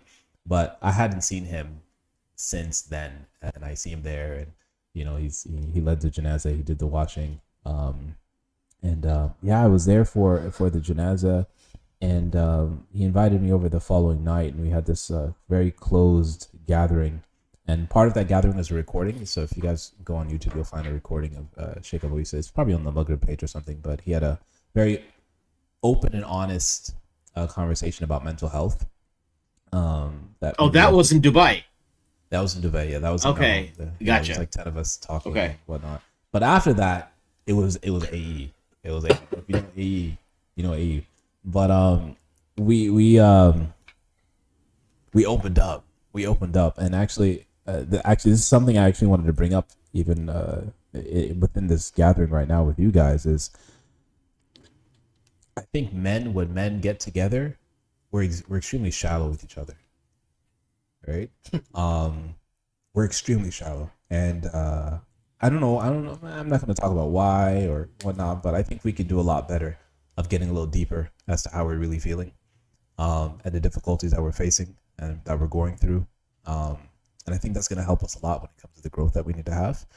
But that night with AE, he cried.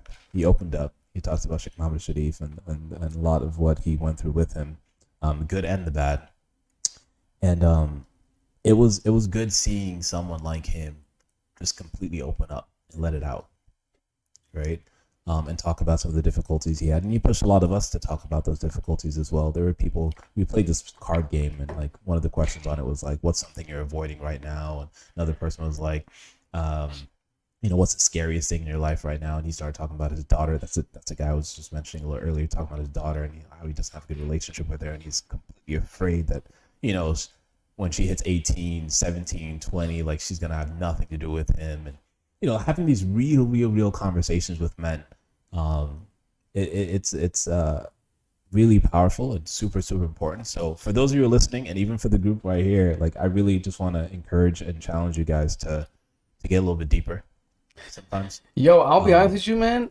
That's something so like out of my comfort zone. Like because I'm telling you, I grew up in a household where like my dad would just growl. He just growls. Like that's just what you come in like it's just really what it is, like and I would agree maybe for some, but I mean here's the thing. I think for the younger generation that's coming up, like, it's gonna have to happen because there's so much that you're hit with that you can only tolerate so much. We were kind of had a little bit easier, but I think I'm past that point where I'm gonna come out and talk to Amr about my feelings, right? But it would have been nice growing up. I think it would have been nice to maybe in some ways, because like Mort has gone through some crazy moments in his life, and me and Amr have been beside him through those moments, but he won't talk about a single thing. He never opens up at all. But as for me, I've been through very difficult moments in my life. I will be crying on their shoulders.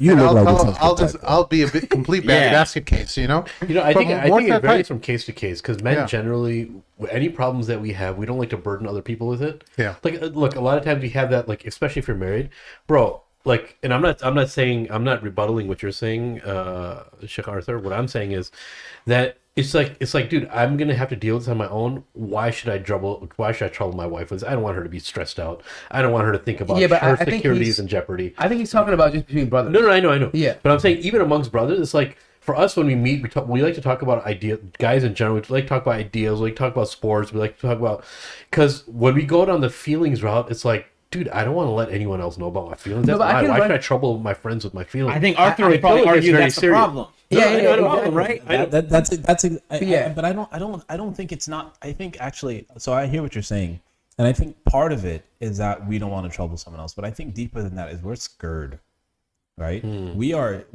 extremely afraid to tell someone else that I have no idea what I'm doing. Yeah, so can I tell you one thing? I'll say this much though. I can resonate a little bit with what you're saying, what I'm saying. I'll tell you why. For me, it's always been like this. Whenever I had a problem, anytime in life, I always think like, and I don't know if it's arrogant speaking, whatever, but I feel like, listen, I've always been a problem solver. This is my mind. Yeah. I need to be on it and like get the problem done. I know what it is. I know what I have to do, right? And I feel like, what is if I'm just complaining? If I have a genuine issue, like I need to learn how to do something, I'll approach somebody. Yeah, me too. Yeah. But if I'm just venting my feelings, I feel like, what is that person going to offer me? And I know this sounds cliche, right? But wallahi, for me, I rely on Allah subhanahu wa ta'ala. Meaning, I know it's cliche to say, but I really genuinely feel like I can only complain to Him. Yeah. Because everyone else is just going to probably lend me a shoulder, say, I feel bad for you, no problem. And more ain't about the mushy stuff. Yeah, I'm saying that's just I'm not saying it's all men. I'm just saying for me, I'm more worried about the solution, right? Anytime any calamity happens, I'll give you an example. When I came to Dubai, right, a long time ago, I started business, right? I lost $40,000 overnight, okay? Didn't mention a word to nobody. Even now, people probably just found this out, right? And I remember that night.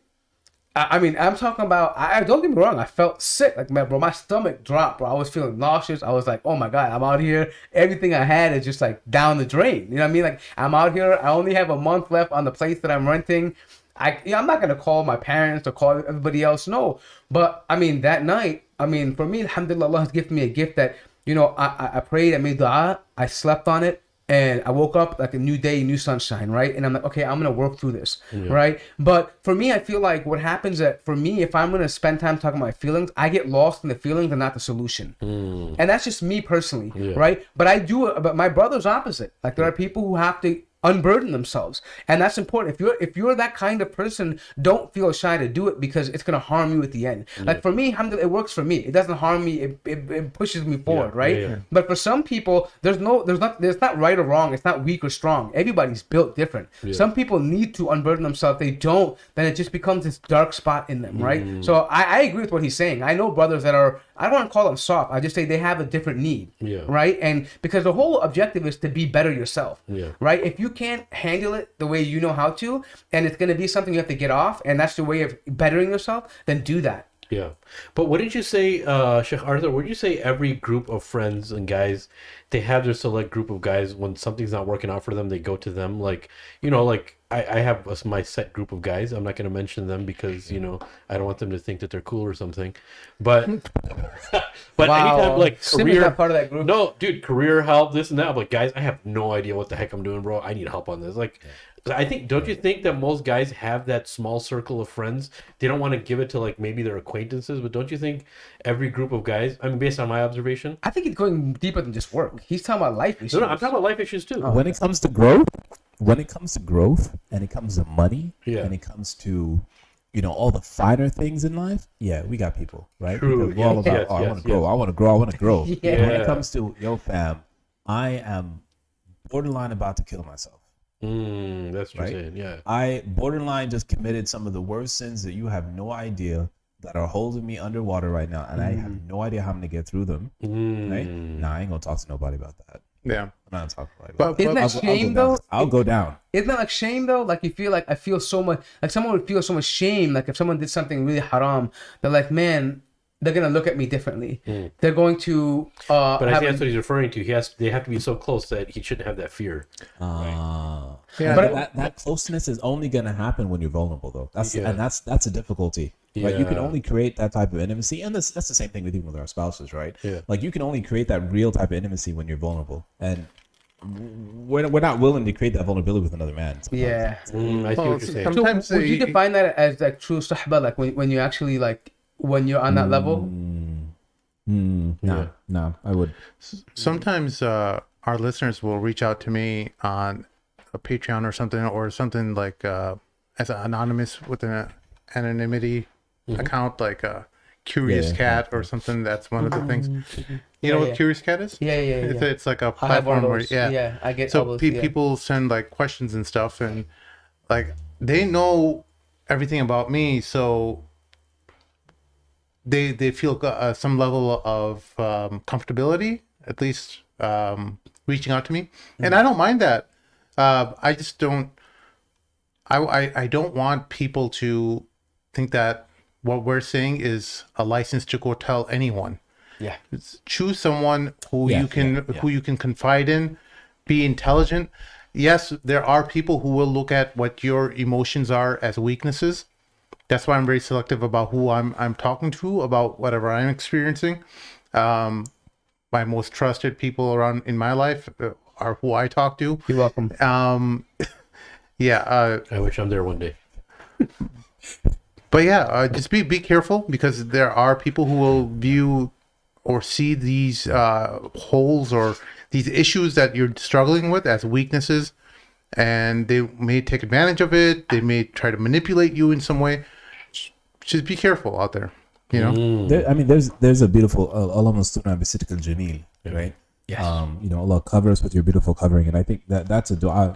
I hear my sheikh make all the time, and it's become like one of those idea that I continuously make, right? Because it's a scary thing when your sins get put out there, and worse so when you go and you tell someone in confidence, and they go and they do something stupid. But but I do truly believe that as men, especially again going back to this Jordan Peterson, Andrew Tate, like we're looking for guidance, man. Yeah, we are earnestly, really looking. And the thing is, we're looking in all the wrong places. Yeah. Right. And I agree with the earlier discussion we had about, okay, well, open the seerah, right? Learn about the Prophet Muhammad. Like, of course, 100%, no ifs, ands, or buts, right? But, we are in need of modern day real life exemplars in front of us. Yeah. Like we really are. I need to see a man who's done it. Yeah. Right? He's made it. And okay, fine. He's probably fell a million times. Right? But like Naruto, he got back up. Yeah. Right? And he's still pushing. He's trying. And look at him today. Look who he is. Look at his children. Right? Look at the smile on his wife's face. I mean, he probably shouldn't look at his wife's smile, but like he's happy, right? Yeah. His children are happy. They're practicing, right? Like I personally, even me personally, I need to see people like that. Yeah. Because it instills in me, especially when I see fathers of girls, right? And I see the girls grow up to get married, and they're happy. They're they have their own children. Like that instills in me it's some faith of like, okay, you know what, Eleanor's gonna be okay. Like. What did you do? How did you do it? Like, how much time did you spend with her? What did you do on the weekends when you were feeling down? Like, how did you get yourself up to just take her out still, go to the beach, do this, do that? Like, and he's probably gonna be honest with me. Like, sometimes you have no idea. Like, I was in a horrible state, or I lost my job. Personally, I've had some really, I'm gonna open up like, Yeah. He's not like an open up with that person. Yeah, last 5 Is that what you years said? Yeah. have been insane for me, right? Like just lowest of the low, and I'm talking about Egyptian jails low. SubhanAllah. Right. Wow. And I remember, and then coming back home and just finding myself in some really ridiculous situations, 100% because of myself, right? And there would be times where I would reach out to people hoping that I could find some guidance, just like we do when we're in our careers and we have mentors and we're like, hey, I have an executive meeting I need to prepare for. Do you have a template or something I can look at? Well, sometimes I need a template to life, man. Yeah. Right? Yeah, I have a sheikh. Yeah, I have, I studied in Azhar and I know this and I know that. I got some Usuluddin here and there. But, when it comes to just being a man in 2020, 21, 2022, like I'm having a hard time sometimes and I need help. Yeah. No, you made a really awesome statement. You said, we should go back to the seerah, right? So one thing that we hear people say all the time is you have to go back to the Quran and the Sunnah or the Hadith, whatever the case is, right? That's very, very true. But I think the good thing about books, bringing this back, full circle to books, is it's going to be very difficult for somebody if they want to see the chivalry and how Rasulullah conducted himself as a man, just to open up, like, should somebody or just open up a book of seerah and just start reading and hopefully find something? No, well, you don't have to worry about that anymore, right? People have written books which we refer to as genres, and some of these genres have to do with the leadership and the manliness and what it actually means to be a man. Forget about like what we talk about as far as what manliness is in the Western sense. I know that people like to use the word alpha male, and like, because that has a certain connotation. So I try to refrain, especially when I talk to youth, about using that word sometimes, is because it has a certain connotation behind it. What I just say to them, and in this case would be a beautiful book which I ordered from Mecca Books. I really did. It's called Al-Futuwa, right? Dr. Dawood Walid. Yeah, Sheikh Dawood Walid wrote this book, Al-Futuwa and Muslim Chivalry in Islam, right? It's a great book. And I was using it to design just a program for youth. It has basically, it's used as a reference. If you want to even have a program at a masjid, a series, read it yourself first. And the wisdom behind it is that if you teach it to somebody else, not only did you read something and try to understand it, but the true understanding usually happens when you're teaching it to somebody else. There's different futuhat that occur. There's different openings that Allah gives you. So that, I'm not just saying nobody asked me to do this. Sheikh Dawood Walid didn't ask me to do this. C.D. Arthur didn't ask me to do this. He's beautiful people, by the way. He's beautiful people. Yeah, he's amazing. He's amazing. I connect with my dude. Go to Mecca Books right now. Him and Imam Malik, yeah, those are my guys. But before, let me shamelessly plug for Dr. Dawood Walid. Go to Mecca Books right now, and especially for your sons, get this book. There's other books for your daughters and stuff that we can talk about, which are great books. But since we're talking about, we're looking for a path of how men should be men in Islam, not in anybody else's paradigm, in Islam's paradigm, go to Mecca Books, look at Al-Futuwa. Do you guys still have it in stock? I think you guys do. Actually, you guys restocked, right? So you're gonna have to find that on the Ghazali Institute though. So they're carrying it, Imam Ghazali Institute. Okay. They're carrying it, so they can check it out on there. Mecca Books had it for a while too, right? No, we didn't. You didn't? It's okay though. I thought I ordered it from you we guys. have a whole bunch of, sorry, I'm saying we, as if I own Mecca Books, but Mecca Books does have other books by Dawud Wali towards sacred activism. That's Yes. right. My bad, guys. My bad, dude.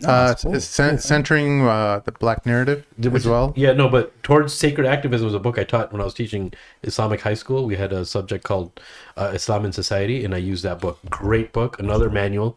He's good at writing manuals. So that's at Mecca Books, you said? Yeah. Yes. Yeah. So that's a great book to pick up, especially if you want to talk to your children about making sense of politics and what to join and what to have coalitions with. That's a great book. My apologies, man. I got confused. No, by not the at all. places Not at I all. It's ordered an from. important book. It's a very beneficial book, and I'm that type of person who will tell you, look, at the end of the day, what benefits, and definitely IGI has that. So I would definitely still encourage people to go pick that book up for sure. Okay. Jazakallah khairan. So the exemplars, back to that specifically, Yeah. did you find, because, I've read Michael Sugich's other books, right? The Heart's Turn was my got me, and then the other one is about Path on the Horizons, or what's that one? Yep. That's one, like, also like modern day scholar, Mashaykh and stuff, but people who were like connected to Allah, and that's not necessarily ulama all the time, but people who were close to Allah, right? Yep.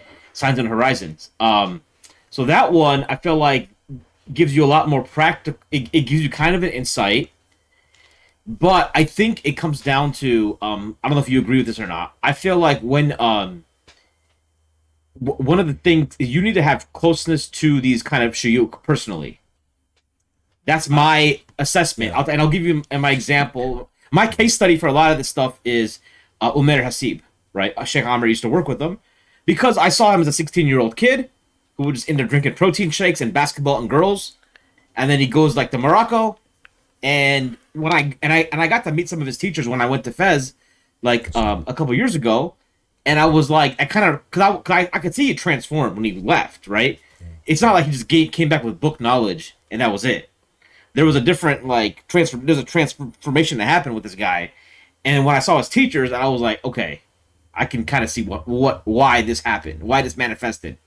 So I'd like to get your take on that a little bit, because we have the books. The book is like a service level exposure, but then we have to have company people, right? Yeah. I would just say this. So this past week, I've been since I got my majority of my books here finally. I was just digging through some of them, and I picked up one particular book, and I don't want to mention certain things because maybe listeners have sensitivities and whatnot. But the author of the book, right, mentioned two different groups of people and the amrad, the sicknesses that they tend to go through, and he mentioned the salikin, right, those who are on the spiritual path. And trying to, in essence, cleanse their hearts. And he mentioned the talab al-ilm, right, the students of knowledge. And he mentions that these two groups tend to have the same problem in a way, where the talab al-ilm begins to learn a bit, right? They get ijazah here and there, they finish, a degree, and they start to feel themselves a bit much, right? Like, oh, look at me, like I've done this, I've done that, I can throw some Arabic in a conversation, etc., etc. And the Sadiq has the same issue, whereby, they start praying tahajjud for like a week, and it's like, yo, fam, what's up? Right? Like, they make dua, and like, dua istijab. It's done, right? And so these two groups, they tend to go through the problem. And the solution for both of those groups is to read and to learn about the people that are better than them, in essence, right? So the talib al-ilm would spend some time with books of scholars, of teachers that were way above them. And then just from reading, literally a page, you just begin to realize like how tiny you are as a student of knowledge, right? Like, I really don't know jack squat, right? When you hear scholars and shuyukh say like, I don't know anything, and we kind of look at them like, oh, they're just being modest. Yeah. No, it's because they're comparing themselves to somebody else. That's a great point. Yeah, that's a great point. So that's why. And then for the sadiqeen, these individuals who are on the path, the spiritual path, and they're, maybe they're feeling themselves now because I prayed tahajjud all week. I've been making all my awrad and my adhkar and like this, that, and the other. And then they pick up a book about Murabat al-Hajj, right? Right? They pick up a book about, Sheikh Salih Jafari, right? And they read about their lives and they're like, yo, tahajjud. Like, that's all I'm doing? Right? That's all I'm doing, right? In addition to, some of these people having, like Sheikh Salah Jafri, for example, with his durus that he would have in Azhar Masjid, and then all the adhkar that he was making, then praying at night, and then the teaching, and it's like, we don't come close. Yeah. We don't come close. So, having these type of stories, really, really helps. And then if you can have them in person. So my primary teacher, Sheikh Zohair Kazan, is Jazairi. He's from Algeria, but he's in Cairo now. And look, I just sit with him sometimes. I'm just like, man, like, and he's young. He's probably in late 30s, early 40s.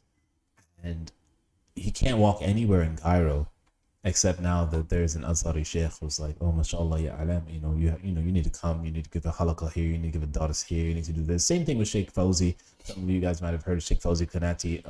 This guy is a linguist of the greatest level, in Cairo. And these people, they're young.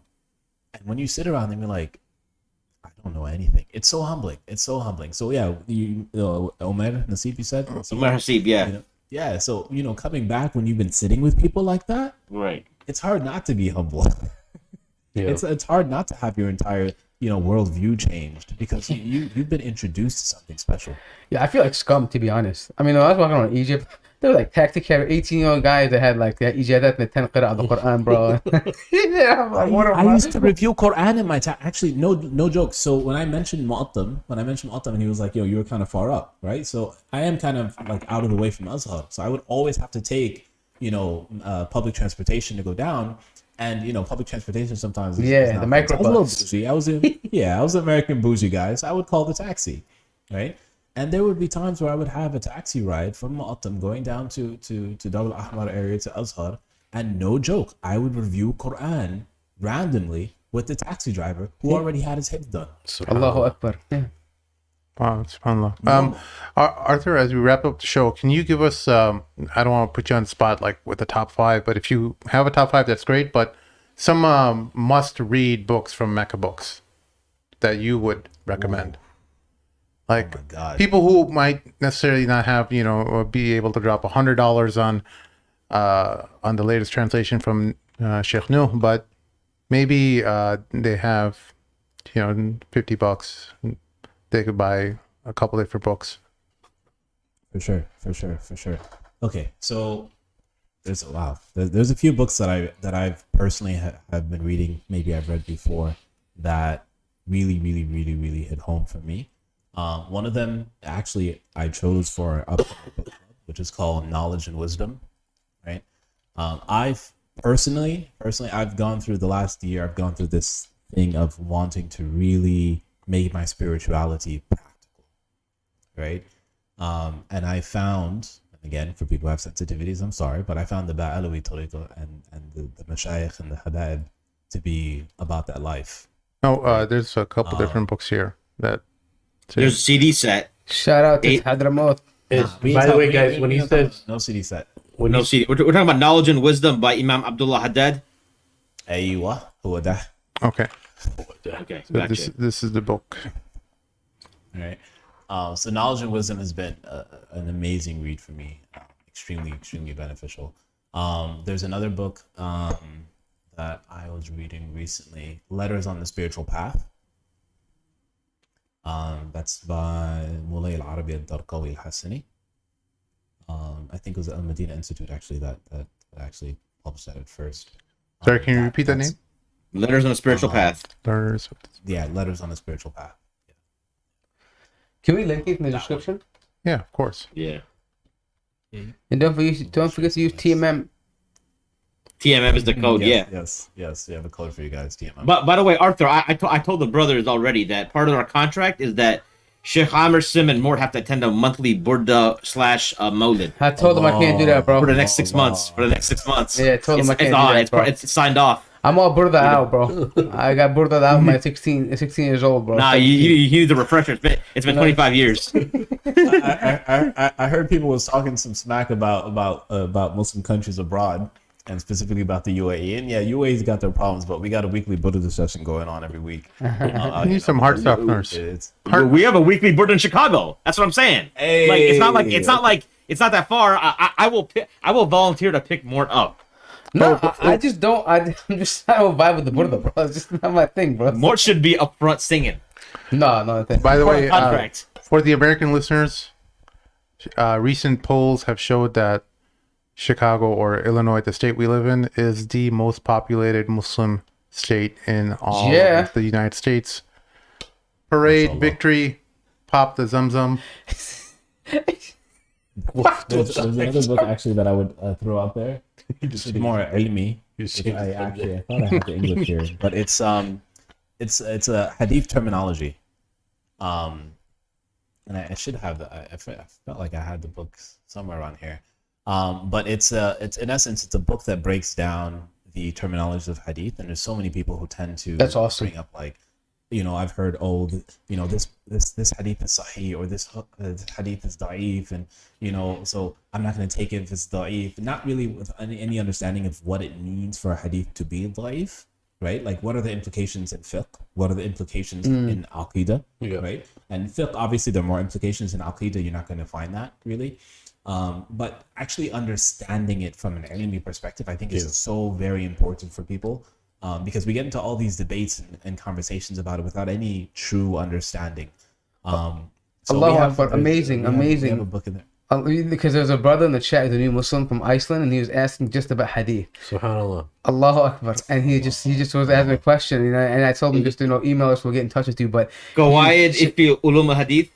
Underline that one? No. I found it. An explanation. It's the Baykuniya, actually. So if brother, but it's called an explanation of the Baykuni poem in hadith terminology. So it's an amazing poem that we read, that we tend to memorize when we're beginning in hadith studies. And this is an English translation of it with a breakdown. So a small commentary. I'll drop. I don't know if you guys found it. I found it. You found it? Okay, cool. Just make sure you put that in the link, inshallah. So that's like a must-have, 100%, when it comes to learning hadith. The Concise article is a great book, and I have to throw that in because, again, as I mentioned, Habib Abu Bakr al-Mas'ud just passed away, and he wrote that. But again, it's about the signs of the last day, and I think a lot of us would benefit from that. And of course, I'm going to round it out with number 5, being literally any book from the Maliki madhab. If you want Mukhtasar al-Akhdari, hit it up. You want the Risala, hit it up. You want Murshid al-Mu'in, hit it up. But we have all of them. You have all them translated? Right. Yeah. So we have Murshid al-Mu'in. No, I don't have to learn Arabic. You don't? No. You still do. They'll stop with that. Oh, come on. Everything's translated now. Information is information. That's what a brother told me back in the day. Information. Like Sheikh knows what I'm talking about. The largest stack of books. He said over that to me, bro. It's all information. Oh no, it's not all information. He's being sarcastic. He's being sarcastic. I know he is. I love him. Okay. You guys are great company, mashallah. I can see why you guys vibe so easily and have so much fun in these podcasts. Honestly, like you guys are good company. Allah bless you. Inshallah, if you're in Chicago, please let us know. We would love to have you. Or if we go to Abu Dhabi, I'm planning to be in Abu Dhabi in October. Really? I'm trying to go to that. I'm trying to go to Islam Makashef fight, bro. How come you didn't buy me a ticket, bro? Because you ain't gonna come, bro. You're going to Islam Makashef fight. Okay. UFC events are haram for you, Sheikh. You can't be in the environment. I can be there to go hang out with the CD, man. So I'm sure I'm planning. It'll be end of middle. I think October 24th. I think it's. Yes. So CDR can take you to the Molid, and then you can go see the fight. Look, let me tell you something about Mort, dude. Mort, just look. Forget about the poem of the Burda itself, right? We understand that, right? That's there. That has its rank. But Mort is not going to go to a place where he's singing with other people. I know Mort very well, and I grew up with him. I've known since he was a little kid, bro. He's not going to go anywhere where everyone is going to be singing something spiritual. This is not Mort's thing, dude. Have you guys seen those hack? That is it called the haka? Yeah. The New Zealand thing. Yeah. All right, so check this out. I think I just want to point this out before you gotta close everything up. But so every Muslim nation, community, society is just very different culturally, right? Yeah. And that includes how they do their adhkar and the dhikr and the nasheeds and everything, right?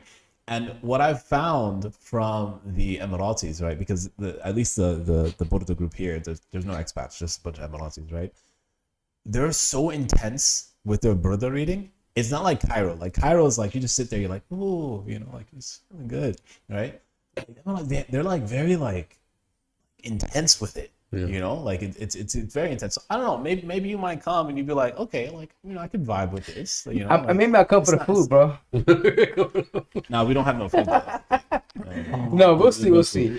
I mean, dates and coffee. Yeah, I mean, I've seen like the Turkish ones, the Syrian ones, the Yemeni ones, the Iraqi ones are pretty. The Iraqi, yeah. I mean, obviously the Desi ones. Yeah, I don't know. I mean, we'll see. Inshallah, we'll see what happens. Sidi Azhar, it's been a pleasure. Sidi Azhar. I didn't call him Azhar. I said Arthur. Oh, I didn't see the Azhar. Shit, What? come on. That would have been cool because he's studying Azhar, bro. I thought that would be cool. I agreed with you. It's so wrong, Wow. shit. Anyway. So wrong. Don't disrespect Sir Arthur. In the beginning, you called him Utter. Utter. Look forward to working with you, and inshallah, we have a lot more to offer to you through Mecca Books and via us to the listener, of course. But inshallah, we'll be hearing a lot more from him as well in the future. And other than that, listeners, make sure you like and subscribe. Throw a comment in the comment section below with your thoughts related to Sahar Jahani's infamous article, or and don't get yourself a mat. All right, stay away from Matt. Matt deserves a doormat. All right, stay away. Maybe you don't have something controversial to say about that, but maybe you could recommend your own books through Mecca Books that you found beneficial in the comments, and help us out through patreon.com/themadamluke. So inshallah, whatever you contribute will benefit the show. And other than that, we'll see you all next time. Assalamu alaikum. Stick around. Maybe I can publish my memoirs. Yes, stick around for a second, he said.